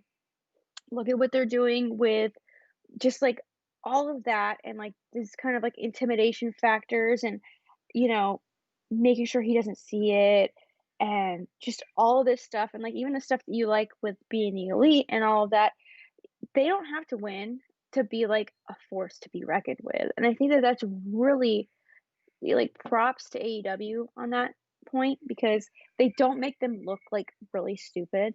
They make them look like a cult, like they're like a growing cult. Like, all right, we're a fresh new baby cult. We need to keep growing as a cult and we need to learn and grow. When we fall, we get back up, and here's how we're gonna do it. And it feels like with each loss they grow stronger almost. And I think that is something that is remarkable. Like, so MJF could potentially lose at All Out and still even get up even higher. You know what I mean? Oh yeah, for sure. I think you're totally right about that. Like, yeah. And Dark Order is in my opinion, Dark Order is my favorite thing in pro wrestling right now on any show. Oh yeah, Like, they're great. I love it. Like, it's hilarious how they've, for those of you who might not follow Being the Elite closely, like the way that they position this is like Brody Lee is obviously like the leader, and he's just, I mean, it's hilarious what he does to these guys, but like he has clearly decided, you know, Silver, Reynolds, Evil Uno's kind of on the fence with him. Like he goes back and forth between these two sides. And like these guys, these are all gigantic losers in this group. Like he does not like these guys. These guys keep messing up. They've been trying to recruit Jungle Boy, but been mistaking him for Griff Garrison and all this stuff. Like they Hangman Page said he tried to join, and then Silver just like forgot to email him back and stuff. Like these guys are just dropping the ball over and over and over again. But Ten and Stu Grayson are like on Brody's good side. And Yes. and then you have Colt Cabana and Anna Jay, who are both like kind of fringe members. And and I love how they've kind of divided it. So like like if you see Silver and Reynolds next to Brody Lee, you know Brody Lee does not like these guys. But if you see him next to Stu Grayson, you know he respects Stu Grayson. Like it's Yes. the levels there are really, and then Evil Uno is like in between where Evil Uno is he's responsible for watching over Reynolds and Silver, so Brody respects him enough to put him in like a position of trust, but these guys keep messing up, and so like Uno has to take part of the blame because these guys keep messing up under his watch. He's the fall guy. Yeah, I think it's great. So Yeah. and I've had to defend it a lot lately. Like I had a podcast the other night where the guy, my buddy Doug, he kept asking me about it because he thinks it's silly and stupid, and I'm like, that's fine, but like I think it's hilarious. So I'm gonna keep talking about it. Speaking of the Dark Order, they wrestled the Young Bucks in another really, really, really good match. Like I mean, the Dark Order, the team of Uno and Grayson has probably so good best tag team moves in the business. Like sets of tag team moves. Talk about underrated. Yeah, and the Young Bucks kind of just like snuck away with this win. Like Dark Order was pretty dominant. How did this one come across live? Oh my god, it was so good. It was so good. We loved it live. It just hit and hit and hit. And even my husband was like, dang, those Dark Order guys are really good. Like, and I'm like NXT fanboy husband over there, you know? So I love this. I was like, and I gained so much respect for Evil Uno and Stu Grayson that I was already had, but like seeing it live and being there and feeling it, not feeling it, but you know what I mean? Like being a part of it was so good. It was so good. And the fact that like, and another thing that people don't think about, the fact that these guys could do this with like little to no crowd and have it still come off, if you're, you know, if you just happen to be there, still have it come off and be just as energetic is, and this goes for everyone, like even WWE, it's just amazing and incredible, and they're so talented. And this was really, really fun. I enjoyed this. Yeah, people underestimate the level of like adrenaline and like pain tolerance you get by having like a full crowd of people cheering on you versus like nobody. Like I thought it was cringe when I was watching, it might have been WrestleMania. It was a WWE show where there was no crowd, and this was before they were using even their own people in the crowd. And there was a ladder match, and I remember being like, this is cringe because these guys like you're getting hit by ladders, and like the adrenaline just isn't there like it normally would be, and it's got to hurt so much worse to go through these matches without the live crowd pumping you up. I mean, it's impressive what they've been able to accomplish though without the crowds. I thought this match was really good. Like I mentioned, Dark Order and Young Bucks. I expected it to be really good, and it totally delivered. Did we pass the? Yeah, I guess because it wasn't a match. We'll talk about it though for sure. So we had the actual like tag team appreciation segment where Rock and Roll Express was in the ring with Tully and Arn, and basically what this led to was FTR eventually attacking Rock and Roll, and they hit him with that spike pile driver, that double spike pile driver, and Ricky Morton sold the hell out of that pile driver. Dude, When people I don't, was scared. when people don't realize Rock and Roll Express, they're still an active tag team. Like, they were the NWA tag team champions like a few months ago. Like, these guys still wrestle all the time. So, like, I could totally see FTR versus Rock and Roll Express happening on AEW TV. I think we will see it, to be honest. Yeah, I think so. I really do. They've teased it before. Rock and Roll Express, right? Sorry. Someone's been trying to donate to our stream, and it hasn't been coming through. Really? Yes. Are you getting a message about that? Yes. My friend Marty. My friend Marty has donated twice. Oh, wait. Is he different than Dylan's wrestling stuff? Is that a Yes. different guy? Okay, Marty. Hey, man, I did get your donation through PayPal. Hold on a second. I'm sorry, I confused it with Dylan because I saw a notification come up on my PayPal right around the same time. Yeah. But he has donated twice.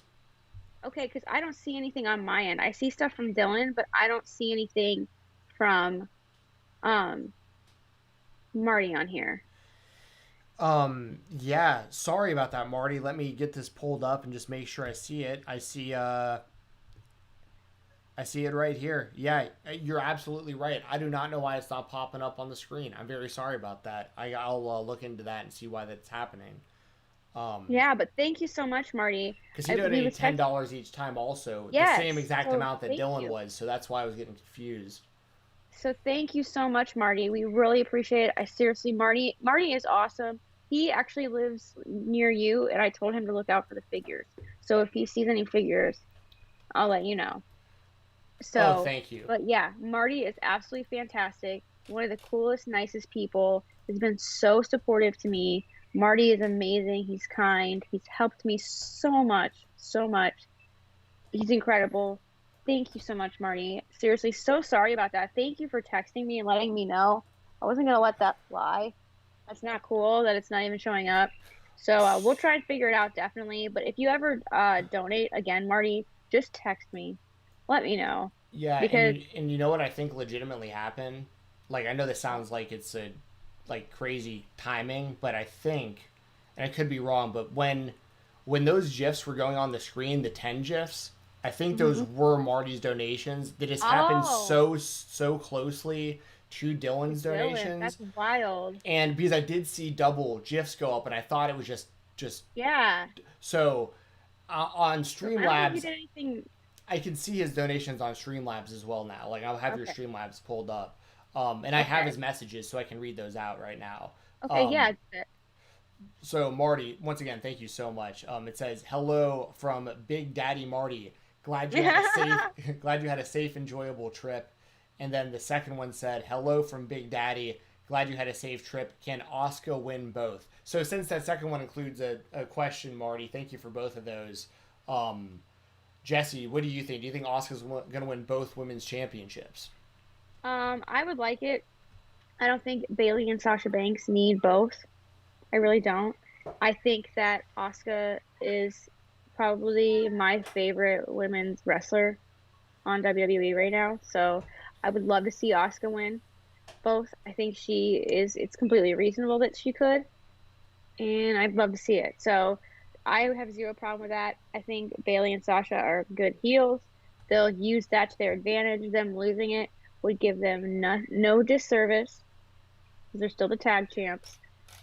And I think that it would be fantastic. I don't really see the point in them holding all the belts anyway. Like, I think sure, it's funny, it's cool, it's it's neat, and more power to them. Do not get me wrong, but I don't really see the point, especially when there's like no crowds. It's kind of like, okay, they have all the belts, so now what? You know what I mean? So I mean, obviously having Asuka have both would be kind of the same thing, but at least there she can lose one and still have the other. You know what I'm saying? Yeah, I hate to give this answer, Marty, because I very much appreciate your super chat.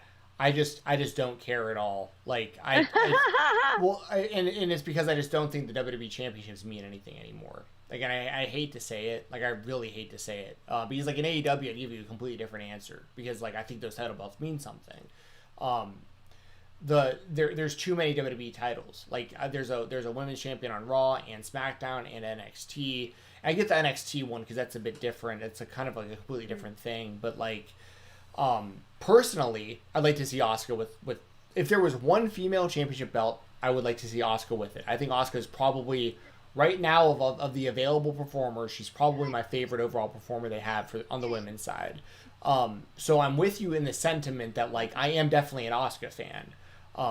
I just don't think it matters in the grand scheme of things who holds what championship belt in the WWE. I mean, look at like and I don't want to attack anybody who has a different view than me on this, but like, does anybody actually care about Braun Strowman as WWE champion? Does anybody, or Universal champion? Does anybody actually care about Drew McIntyre as WWE champion? Like, and by actually, I mean like, is that a game changer for you? Like if you're on the fence about going to a WWE show when crowds are available and it's like Brock Lesnar's a champion or Drew McIntyre's a champion, like does Drew McIntyre being the champion really make you want to go to the show that much more? You know? I think for some people, yeah, but for me, like Braun Strowman is like the shit as champion. Like good or like, bad? Okay, no, bad. Oh, okay. Like, okay, here, I guess this will be our little Smackdown talk since my daughter is getting restless. You know, first of all, Abyss being with AJ Styles, super interesting. Amazing. Love it. Yes. Love it. That was awesome. Super cool. TNA fans everywhere blew a load in their pants. Amazing. So, and that's why I put it in the thumbnail because okay, hold on. Are you okay?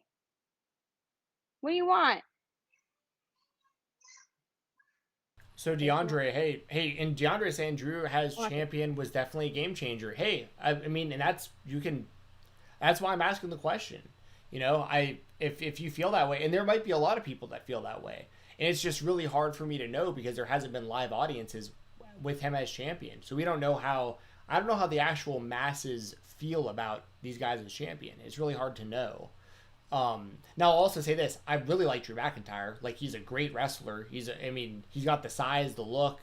Like he checks every single box. He can talk. He's different with like the Scottish accent and stuff. Like Drew McIntyre's incredibly solid. But like, I have to pee. I'll be right back. But like, let's be honest. And DeAndre said his attitude, him looking like a badass. I agree as well. But do you think that when him and Randy Orton wrestle, do you think Randy Orton's going to win? Because my thought process is the ratings for Raw are as low as they've ever been. I'm not blaming Drew McIntyre for that, by the way, but somebody is going to take blame for this stuff. And a lot of the blame, I think, is going to lie on who has the title belt. And I think Vince McMahon is probably sitting there, and we all know Vince McMahon is totally he's watching. His view for what the show should be is completely different than what mine is. I'll just put it that way. He's very. It's hard to. He like disassociates. It's what his view of like good wrestling is in 2020 is completely different than what mine is, and I think what he's gonna probably look at it is go, well, Randy Orton is as over as he's ever been, and I think Randy Orton is doing incredible work. I think it's a no-brainer Randy Orton's going to win the belt because they're going to hope that Randy Orton's the bigger name, the more established guy, and they're going to hope that him as the champion can help try to turn the ratings around at least a little bit. That's just my opinion. I think McIntyre is going to be kind of the fall guy, not the video game, but he's going to be kind of the guy that winds up suffering because of this. And once again, none of this is even his fault. Beating Brock Lesnar at WrestleMania the way that he did should have been a huge moment. It just wasn't as big as it should have been because there wasn't a live crowd there. You know, it's unfortunate. Once again, can't stress it enough. These aren't McIntyre's problem. These were not McIntyre's fault. But that's just kind of where I see things at. Where did I go? I don't know how that happened. The second you walked away. I know, that's wild. Hold on a second. Let me plug my computer in. Thanks. Yeah, you like started lagging too. I don't know if like it's like low battery or something. It could be. Hold on. I can also move you. But yeah, I think that Drew McIntyre, unfortunately, and it's so unfortunate, he is a champion. He's like a people's champion. You know what I mean? Like he needs fans to get over as champion. And that's not his fault.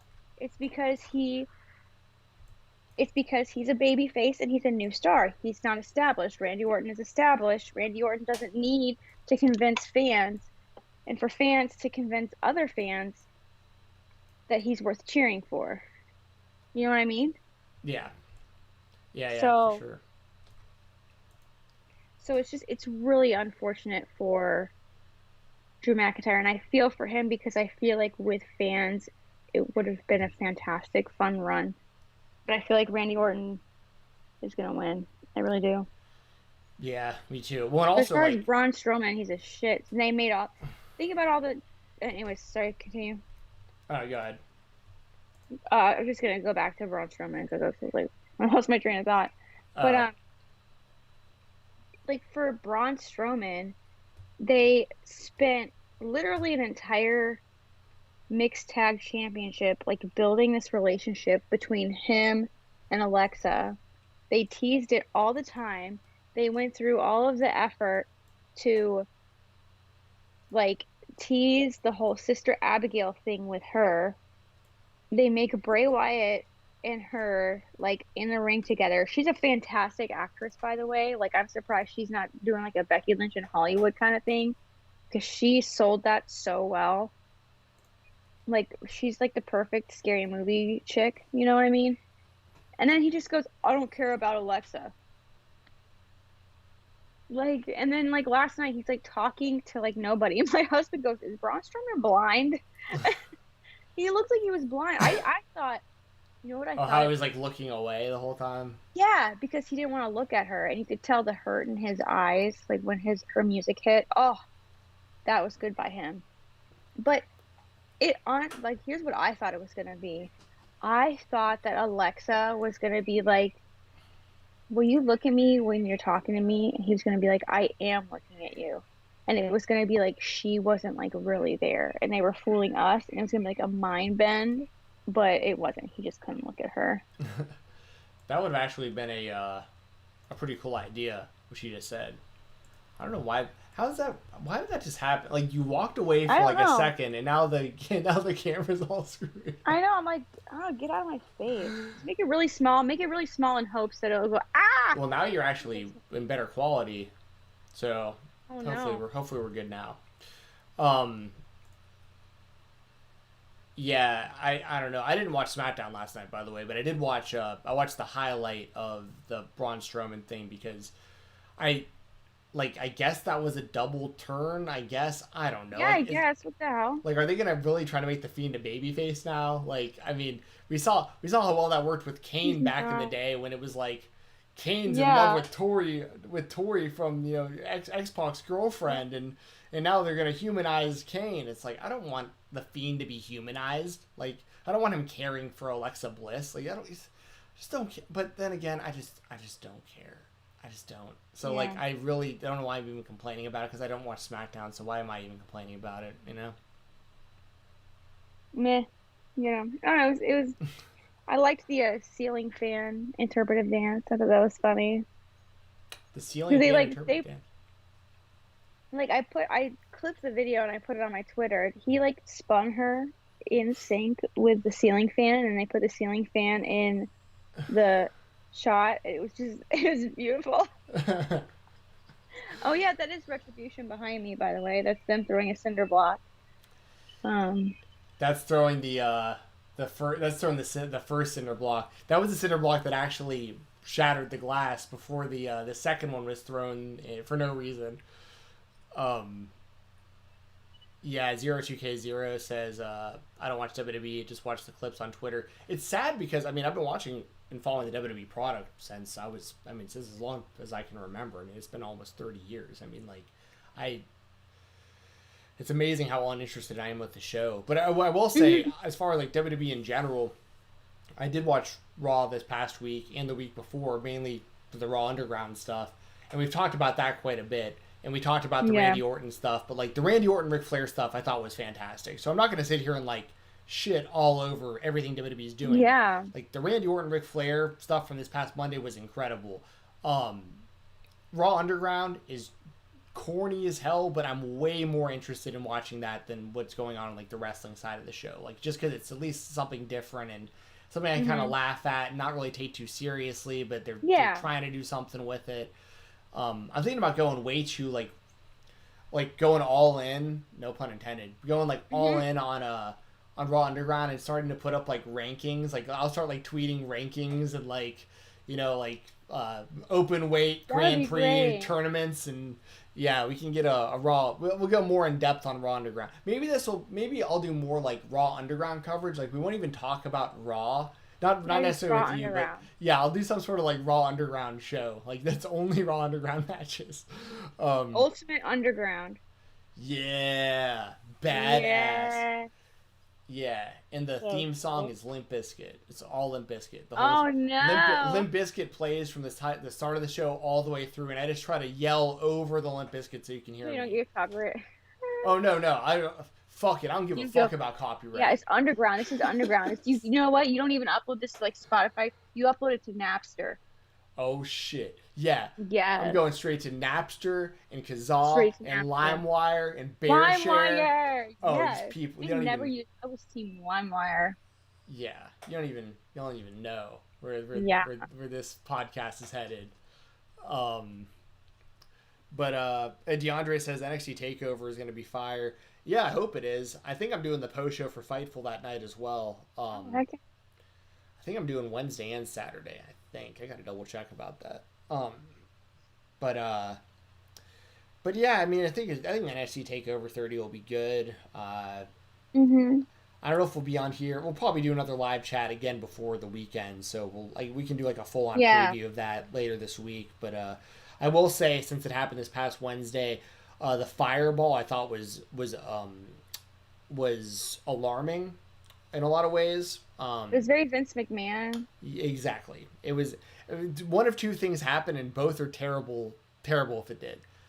Either Vince McMahon has his hand in that NXT cookie jar more than he did before, and now we're seeing stuff like this, or Triple H is starting to think like Vince McMahon and booking Vince McMahon style stuff, which that is the worst case scenario. Yeah, that's a nightmare. If Triple H is just now becoming a new version of Vince, and he's prepping himself to do this kind of stuff when he takes over for Raw and SmackDown eventually, then we're in the same exact position we're in with Vince, like right now. Like we need different.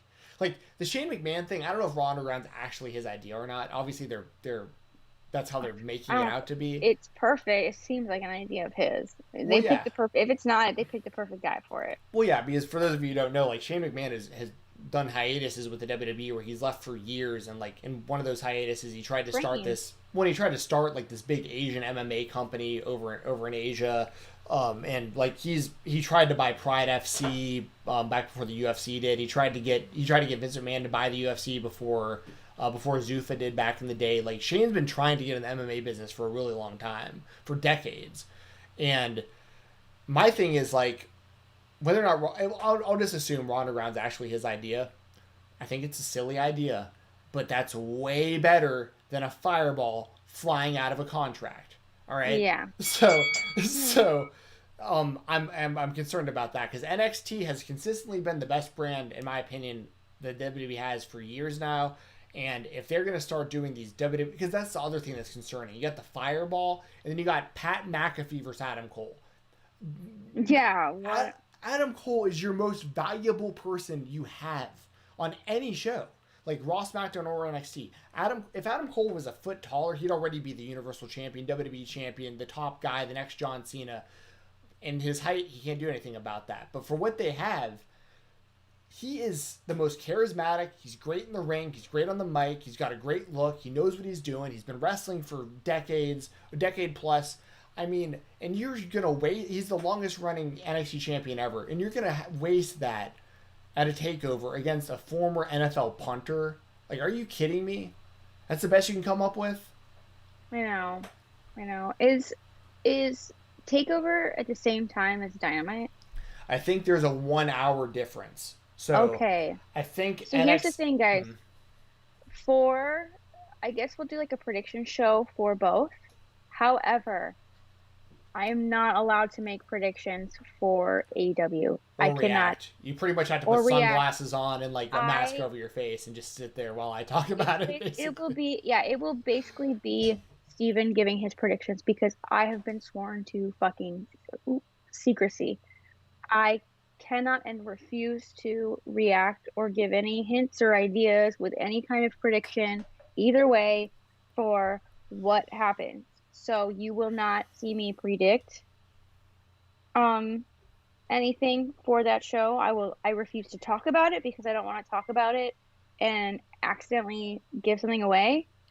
Like, I'm scared talking about it. Like, my heart is beating faster right now. I just do not want to ruin my chances of being back there ever again, B, ruin it for anyone else, or B, ruin like everything and just screw it up. So you will not hear me like talk about it until after it's happened. After it happens, we can go live, we can talk. I'll talk and talk and talk, and that would be a really fun one. But you will not hear me. But I will predict NXT. I will do that. But when we do the AEW predictions, I'm gonna game face on. You will not see me react or give any commentary during that. Yeah, don't ruin this for me. Jesse, don't ruin this for me. People in the chat, don't ruin this for me. I want to be invited to AEW stuff when they come around where I'm at. Or, dude, if I, like, in all honesty, if I was invited to Jacksonville for a taping, like, How far of a drive is it for you? That's a great question because I haven't done the drive in so long. I used to do the drive from Statesboro when I was in college fairly often, and it wasn't too bad. Because that's already like really South Georgia. Let me see how far it is from Atlanta to like either way. Even if it was like because to get to Orlando, well, I did that from Nashville to Orlando. All my distances and timings messed up because I lived in Nashville for so long, and there's like going to be a few hours difference. Let's see. It is Google Maps. Let's find out. Atlanta, Georgia to Jacksonville, Florida. Because I mean, I'd be down, like, if I don't have, like, a whole bunch of stuff I have to edit or something like that, I would be down to, like, just drive out there and actually go to one of these. I would love to go to one of these tapings. It'd be awesome. Yeah, it's cool. I bet it is. I've been to one AEW show when they were in Atlanta so far, and I had a fucking blast. Jacksonville, Florida. All right. It's only a 5 or so hour drive. Oh, it's a little bit longer than my drive. Not too bad. Oh, I would definitely do that. Yeah. As long as it doesn't have other commitments. It's a tax write-off too if you stay at a hotel. So. Yeah, Dayton's saying gotta be like 8 to 10 hours. Surely that's what I was figuring as well. But like, no, it's not. I didn't realize it was that close. That's what I'm talking about. Yeah, so don't ruin this for me because maybe I'll wind up at one of these shows. I don't want to ruin it for you. I don't want to ruin it for me either, dude. I was looking at the chat when I said that. I was like, don't ruin this for me. They can't see. I have a whole other screen on the off camera that I'm looking at our stream on. No, no. Don't ruin this for me. Yeah, yeah, and like, you know what sucks is if anyone were to do that, I can't say either way. Right. I can't say a damn thing. So don't try me. True. All right. I'm just pretending like it didn't even happen. It's the best way to do it. I had to do that for I've talked about it before on here, but there was I think it's still on Amazon. You'll probably find it other places now too, but there's a wrestling series called Dojo Pro. And yes. And it was done in a sound studio in Nashville, and I was one of like 20 people like total at this thing. And some of the wrestlers on it, I mean, like it was some of the first times I got to see MJF, Brandon Cutler, Joey Janela was there, Jeff Cobb, Cheeseburger, James Storm, missing a lot of other people, but there was a lot of really good talent, a lot of people that are now signed and stuff like that. That's so cool. But you And, had to not say a thing. I had to actually sign a non-disclosure, like Wow. a sheet of paper that like was like you can't say any. And luckily, so the guy who owns the company, while he was editing the show, he was like he hit me up on Twitter and he was like, dude, you're in every episode of this like a bunch of times. He was like, I know you do a podcast. If you want to have me on, we can talk about the show, and then Ooh. and then when the show airs, you can upload the podcast. So like I basically had like the first like review of it because it was already recorded and I just couldn't say anything publicly. Yeah, you were there. Yeah, and then when Amazon released it, I was able to release the podcast. So it wound up being cool. But it sucked not being able to say anything about it. So that was tough. Well, and plus it's like it's not even just like a week. It's like 10 days. You know what I mean? Yeah. Well, the Dojo Pro thing was about 4 months probably. Oh my god. That's Yeah. Worse. Yeah. Ah. And I had to like keep mentioning like people would say something and I'd be like, no, I don't know what you're talking about, or like I just had to play stupid for like 4 months about it. The worst. But the show turned out really, really good. So I'm glad. Awesome. Dion Ciccone Frazier. I'm probably butchering that, but Dion says Dojo Pro is so good. I'm glad you watched the show. If you watch it again, just look out into the crowd of the 10 or 20 of us or whatever. I'm in every single episode, every single match of that show. That was like 3 days straight of like going to the sound studio, and I couldn't even have my phone with me. Like they like made sure like you didn't have a phone or anything. You get kicked out. So yeah, they are serious about it too, which is good. Yeah. So yeah, shout out Dojo Pro. Those guys are really good to me. Logan Sekulow is the guy who runs the company. I was hoping that they were going to be doing. Oh, I didn't even mention. Yeah, Aaron Solo. Dion mentioned Aaron Solo. Spoiler. Well, he put the spoiler in there already, and it's already an old show at this point. It's been up for a couple of years. But Aaron Solo winds up winning the whole tournament, and that's relevant because Aaron Solo has been wrestling on AEW Dark now recently. So and he's actually he's with Bailey, like they're in a relationship. So, Aaron Solo and I was not. They're married, right? Yeah, I think they're married. They're in a serious relationship or married, one of the two. I actually was sworn to not say anything about this either, but I will now because it doesn't matter anymore. But Bailey was there at Dojo Pro with us too. She was, so and there was like no one else there, so it was cool seeing her as just like a regular ass person just hanging out. Like she wasn't on camera at all, obviously, because she was signed to WWE, but like she was there with us, and like she was super cool the little bit that I interacted with her and stuff. So yeah, there was and the whole catch of the show, the whole kind of gimmick of the show, it's like a tournament, but you don't know who the next person is for each round. Like there was a white belt, so the first match crowned the first white belt champion, and then the white belt keeps getting defended until the finals of the tournament, and that the winner goes home with the black belt, and then the black belt was used to get an immediate shot at the Ring of Honor Television Championship. So there was a tie-in with Ring of Honor, which was pretty cool. And Aaron Solo wound up wrestling. I think he wound up wrestling probably Shane Taylor. I don't know if Jeff Cobb was the champion or not at the time. I can't remember. But regardless, it was a really cool concept. And they were going to do it for tag teams or women. They were going to definitely do a second season. And I think a lot of that got blown up by what's going on now. I do not know if they're going to return to do it. The last I talked to Logan about it, it sounded like they weren't going to do it again. But he does have a lot of ideas. The guy's constantly coming up with stuff. So if you're a fan of Dojo Pro, they probably got some other cool stuff going on at some point soon. And then I know Dylan Spears, who was a guy who helped produce the show and did a lot of the music. He actually does some of the AEW music now and done some of the New Japan music. So he's doing really cool things. Oh, nice. Yeah, does a lot of cool wrestling covers online and stuff.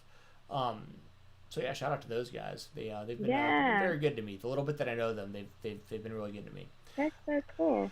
Well, that all being said, I can go over the sponsors here in a second. Yeah, let's do it. Let's do it. I got UFC tonight.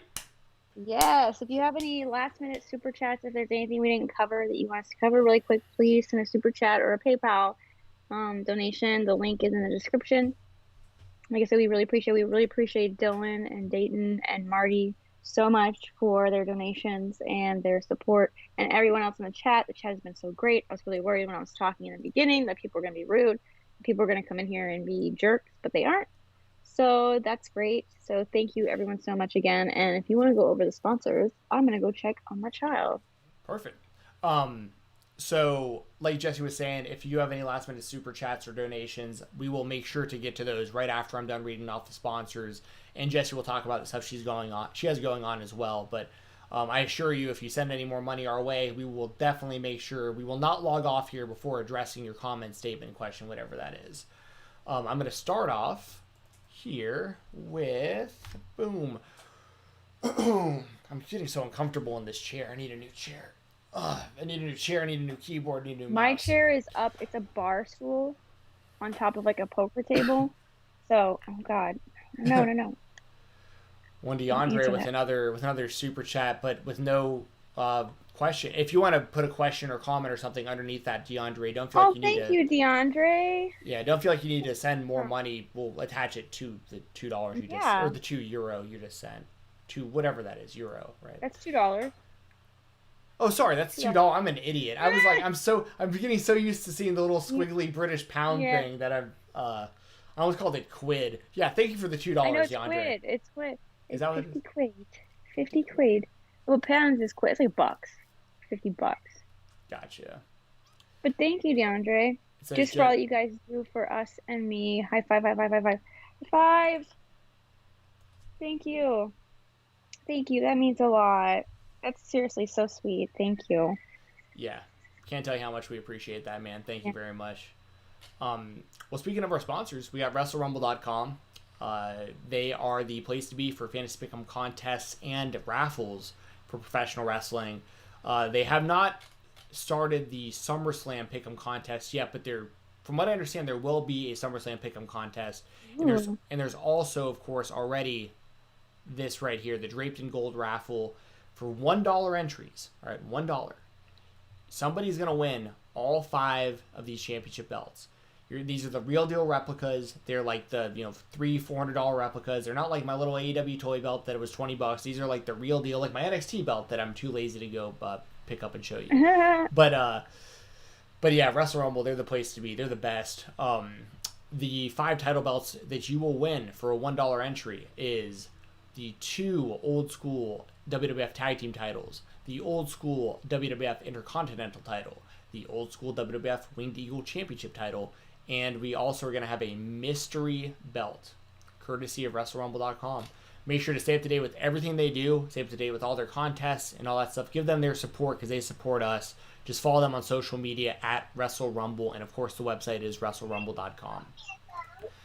Moving on, we got Music City Toys and Collectibles. They were previously known as Heroes and Legends, and they are wonderful sponsors of ours that I've been working with since it's been years now with my own personal podcast. Same with Wrestle Rumble, same with my brother. Same 3 sponsors. I've had sponsors come and go along the way, but these 3 have been very loyal, and I love doing business with Music City Toys and Collectibles. Chad, the guy that runs it, is an incredibly nice guy. He gives me very fair deals. Not just me, he gives everyone fair deals. But I guarantee you get a real good deal on some stuff if you hit him up and say, hey, I heard about you through Jesse and Steven's podcast. It gets you a relationship form with these people. If you're into action figures, memorabilia, magazines, DVDs, autograph 8x10s, autograph action figures. I mean, like, they have everything you can think of. Old programs. I mean, all different companies. And actually tonight, I don't know if it's tonight or just for the VIPs. Because he has a VIP group too. If you buy often from this group, there's a second secret group that he'll invite you into if you give them enough business, and you get really, really good deals and first dibs on a lot of stuff. I do the majority of my collecting through the VIP group for Music City Toys and Collectibles. So there are definitely perks to doing business with them. Tonight is for everybody though, which is awesome. They're doing a I Love the 90s. So they're going to have a lot of old school WWF, WCW, NWO, ECW type stuff. That's going to be tonight starting at 8 p.m. Central. So what I'll be doing at home actually is I'll have one screen on with live UFC fights and one screen on with this. That's awesome. Because what they do for this, it's cool as hell. He's going to go through all these different items that they have, and he'll put them on the screen. And the rule is, he'll go over the rules at the beginning, but the rule is you have to wait until the price he says it comes out of his mouth. Like when he says how much something costs, you can jump in the comments if you want it. Oh, wow. And you just say claim, like claim Big Show figure or whatever, claim Stone Cold Steve Austin. And the first person to claim it wins. And then the next day he goes through and he just invoices everybody. You just PayPal the money that you've committed to. If you don't pay up, there's some consequences. You're not going to be invited to more of these You're get kicked out. You might get booted, but that's only fair because you're committing to buying stuff that other people want. A lot of the time it's like a lot of people are trying to claim one thing and it all gets screwed up if you claim it, but then you won't pay for the item. So that very rarely ever happens. It never happens in the VIP group. That's why it's, I feel like did you ever watch, I know I was about to make fun of myself for that because No, it's okay. I was about to say, you know I went to a closed AEW taping? well, right. I was gonna say I feel like Mr. Wonderful from Shark Tank right now, talking about like, well, yes, in my wine tasting club or he's in part of like a peanut butter connoisseur club and like this kind of stuff he's always talking about. Well, in my VIP action figure collecting club, none of us never pay up, but that's why we're VIPs. So, anyways, these are the people to definitely check out. Follow them on all social media at that's their old one. HL Pro Wrestling was the old one. It's just search Music City Toys and Collectibles. They're on all social media, and their logo looks like this on everything. So if you're seeing the screen, and if you happen to be listening like audio only, it's basically a pro wrestler, a really, really jacked, masked pro wrestler, hunched over with his big muscles holding two toy figures in a toy wrestling ring. It says Music City. Music City. Music City, nice big letters. So once again, give them support. I can't stress it enough. They're really awesome to do business with. And last but not least, I got my brother, Brian Jensen. Brother! Yeah. He is Boxing ATL on Instagram. That's BOXING ATL. He's a co-owner of Steel Boxing and Athletics, which is a physical gym here in the Atlanta, Georgia area. He works with nonprofit Parkinson's foundations, stuff like that, helps people with neurological issues through boxing and dexterity work. And he does stuff over Zoom. So if you're not in the Atlanta, Georgia area or nearby, he can help you on the internet from anywhere. If you are anywhere close to Atlanta, Georgia, you can drop by his gym. He does personal training sessions. He'll meet you at your house or your business, or you can come to him. You can meet outside at a park. I mean, whatever you want to do, he'll cater to what your needs are and get you to reach your goals. Whether it's to lose weight, get in better shape, self-defense. If you want to compete at an amateur or professional level, whatever it is, Brian Jensen can help you out. Similar to all of our other sponsors, if you hear about them through me and Jesse, just let him know. Hey, I heard about you through Steven and Jesse.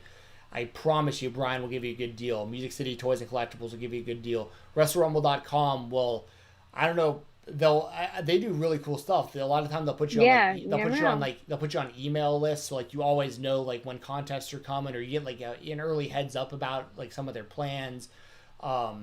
Or it's always just, once again, it's just good to be following Wrestle Rumble because they give away a lot of free entries also through their social media, where like, and I do it as well on our show too, and through my Twitter, like a lot of time I'm just like, you know what, I got some extra Wrestle Rumble entries, just retweet this tweet, I'll pick someone random. They do a lot of that kind of stuff too. So there's definitely benefits to following all these people. And once again, Brian is the man when it comes to helping you reach your goals. So give him a follow once again, Instagram at BOXINGATL. That's Boxing ATL. Get a knockout workout without getting knocked out. Hit up Brian Jensen right now. And then for me, my Twitter is FightTalk_. That's FIGHTTALK_. And I will just continue to put all the stuff I do on there. I'm doing more Fightful post shows. I have more All Things MMA videos. I've been doing an MMA podcast every Monday for the Sobros Network out of Nashville, Tennessee with my friend Mose. I'm doing those live chats more and more now with Doug. A lot of you might know him as part of Bill and Doug, the OG YouTubers, always talked about TNA wrestling back in the day. So me and him have been doing a show the last couple weeks, so we're gonna try to keep rolling as well. Fight Talk, the audio version of this, like I'm kind of doing it sparingly here and there. I don't know, got a whole bunch of stuff going on. I'm doing more work with Brian's Exciting. Doing work with Brian's Parkinson's Foundation. I don't know. It's a lot. I'll be doing Twitch again soon now that UFC 4 is out. So a lot going on, but a lot of fun stuff. And the best way to know what I'm up to and to join in, because most of what I'm doing, like I'm looking for people to interact with about this stuff. So like, just follow me on Twitter, and that way you'll know when these things are happening. And like, if you're in my Twitch chat and I see you here, I'll remember you from YouTube, and we can hang out and we can talk on Twitch.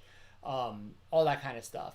Any support I can get, I appreciate, and I very much appreciate everyone who hangs out with us every day when we do these. So that's everything I've got going on. Jesse, what's up with you? Well, we did get some more DeAndre super chats making it rain in here. Thank you so much. He didn't put anything there, but man, DeAndre, sorry. I was looking at the super chats and it said Dylan, but it said DeAndre, Dylan, everyone, Dayton, Marty, thank you so much. Seriously. Uh-oh. Well, while she's taking care of that, yes, I'll just echo those sentiments. DeAndre, appreciate it a lot, man. Everyone who's super chatted, who's donated, and if anyone has any last minute ones, we'll be here for a few more minutes as Jesse's talking about what she's got going on when she's here back on the screen. So there is still some time if you have any questions or comments. Can you do the plug for me? Yeah, I got you. So Jesse's got her hands full at the moment. You can follow her on Twitter at Jessie the Buckeye. That's spelled JessieTheBuckeye. She also has an OnlyFans account, which I'm highlighting right here on... so I'll be fully transparent. I am not subscribed to Jessie's OnlyFans, and that's not anything against her. It's just, we're friends, and I know her really well, and just is what it is. Like, so I can't really speak too much on the content on her OnlyFans because I don't see it with my own eyes. But I do know she works really hard on it, and she very much appreciates everybody who subscribes to her OnlyFans. I know she interacts with a lot of people through there because she does not check her Twitter DMs for obvious reasons with all the haters out there and stuff. It's really toxic, I'm sure, seeing her direct messages. So, so OnlyFans is going to be the best way to interact with her. So check that out. That's onlyfans.com/Jessie the Buckeye. It's spelled the same way as her Twitter. And yeah, I don't know if she's still got the Papa John's code. I think she does. And I think it's Jessie25, Jessi 25, I think. Hey, yes, it is. Sorry. So she's down. She took a bump, but... no. Yeah, but she's okay here. Yeah, honey. I think I got everything else right. Yes, Jessie. Hold on. Why don't you stay up here with me? Okay, I want to keep an eye on you. Right? What's that? I'm just closing. Yeah, I know. I want to hold you, okay? I've done that too. Yeah. So, hold on. Sorry. Are you okay? She's got ice now. So yeah. Sorry, that was kind of scary. Of course, good timing. So, but poor thing. She likes to jump from the table to the chair. But she just does that. So yeah, obviously, as you said, I don't really check my Twitter DMs. I don't like to. I do my best to interact with people on Twitter, but it's really difficult, especially when it keeps getting notifications. So OnlyFans, if you want to contact me, that's the best way to get into contact with me. I talk to people every day. I've never taken a day off. I've never ignored anybody. I do my best. I treat everyone with respect.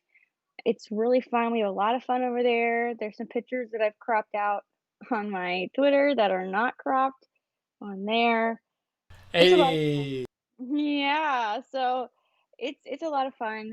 It is the way I pay my bills. It's the way I'm paying to give birth. It's the way that I'm paying for a roof over our heads, and it's the way we're paying for the deductible for our insurance. So it does really mean a lot that in these super chats really do mean a lot. It's kind of like my lifeline. So that OnlyFans link is really important to me. So I'd really, really, really appreciate it if that's your thing and you like it, then please subscribe. It's not super, but it's fun. So we have lots of fun over there. So please subscribe. And I do still have that Papa John's pizza code. You did a really good job, Steven. I was listening to you while she was crying. It was very sweet.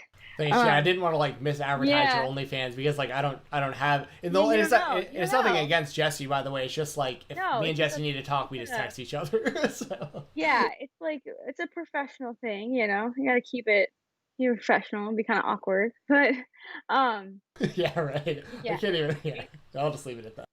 Yeah, so that and then the Papa John's pizza code JESSI25 for 25% off any online order. You can use it up to like I can't remember how many times. You can use it basically until if you order pizza until December 31st, 2020, you can use it. So just use that. You can use it more than once. You can use it a lot. Please, if you loved this, if you liked it, please do give this video a thumbs up. Really helps the algorithm out, helps us get more amazing, incredible people like everyone in the chat. Seriously, you all have been amazing. Thank you so much for the love and support these past few days. Really means a lot. If you didn't check out the beginning of the show, I would really encourage and implore that you do. I said a lot of important things. I really spoke from the heart there for a little bit, cleared the air on some things that have happened this week.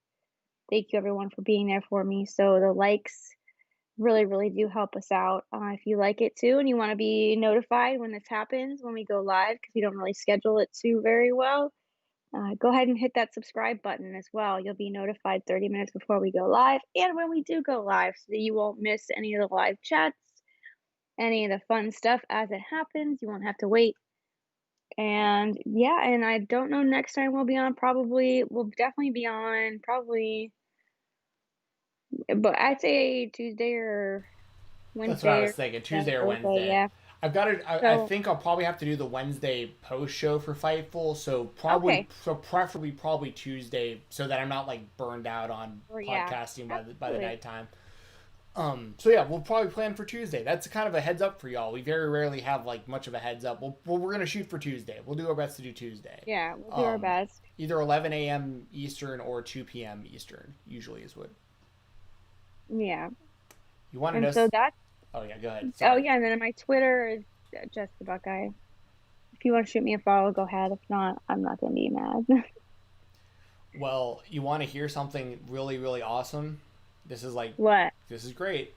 I didn't want to say anything. I didn't want to jinx it. We have just made it through an entire episode of the show without one person commenting about an echo. I know. So the audio issues must be fixed. I'm gonna listen back to the show afterwards. I wonder if it was the headphones. I wonder if the headphones did the trick. I think there's some settings, different mic setup, headphones. Like I've proactively tried to make this as good as possible because I wasn't sure what was causing the issues before, but when I was doing it for the Fightful show, I knew it had to have been my OBS because it was happening for Fightful. It started happening when me and Doug were talking, and I was like, so it has to be something on my end. There's just no way of me knowing for sure without like. Because I was just doing the show with you, so it's like I thought I was doing everything I could to fix it, but there was something I can't say it was something I was missing, but there was like a whole different setup I could have done that I'm doing now. Whispering Universe says, "Oh God, I about to have a heart attack." Yeah, he was man. winky. He was winky faces. I was about to have a heart attack. Well, at first I just saw the not good, and I was like, "Your audio is not good." Just kidding, bro. Okay, well, good. Great, grand, wonderful. All right, so that's gonna be it. Yay! Y'all. Echo buried. Yes. No push.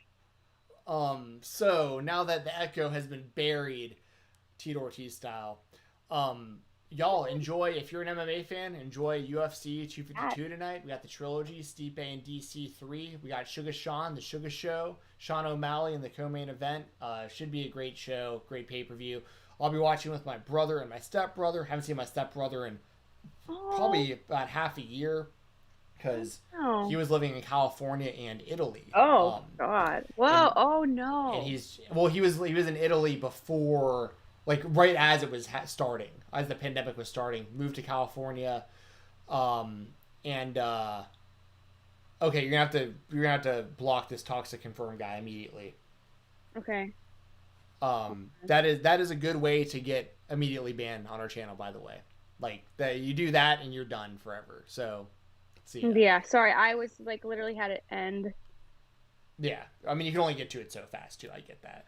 Um, but yeah, that's a good way to get banned. Say if you're a bully, if you're racist, if you're sexist, if you're homophobic, if you're any of those things, and it's, I mean, context does matter. Like I like stand-up comedy. There are certain jokes that play that line, but when you're just out here saying stuff like that, you can't, like, you're banned. Sorry, dude. No second chances on that. But yeah, if you like UFC, we got that tonight. We've got a lot of good wrestling.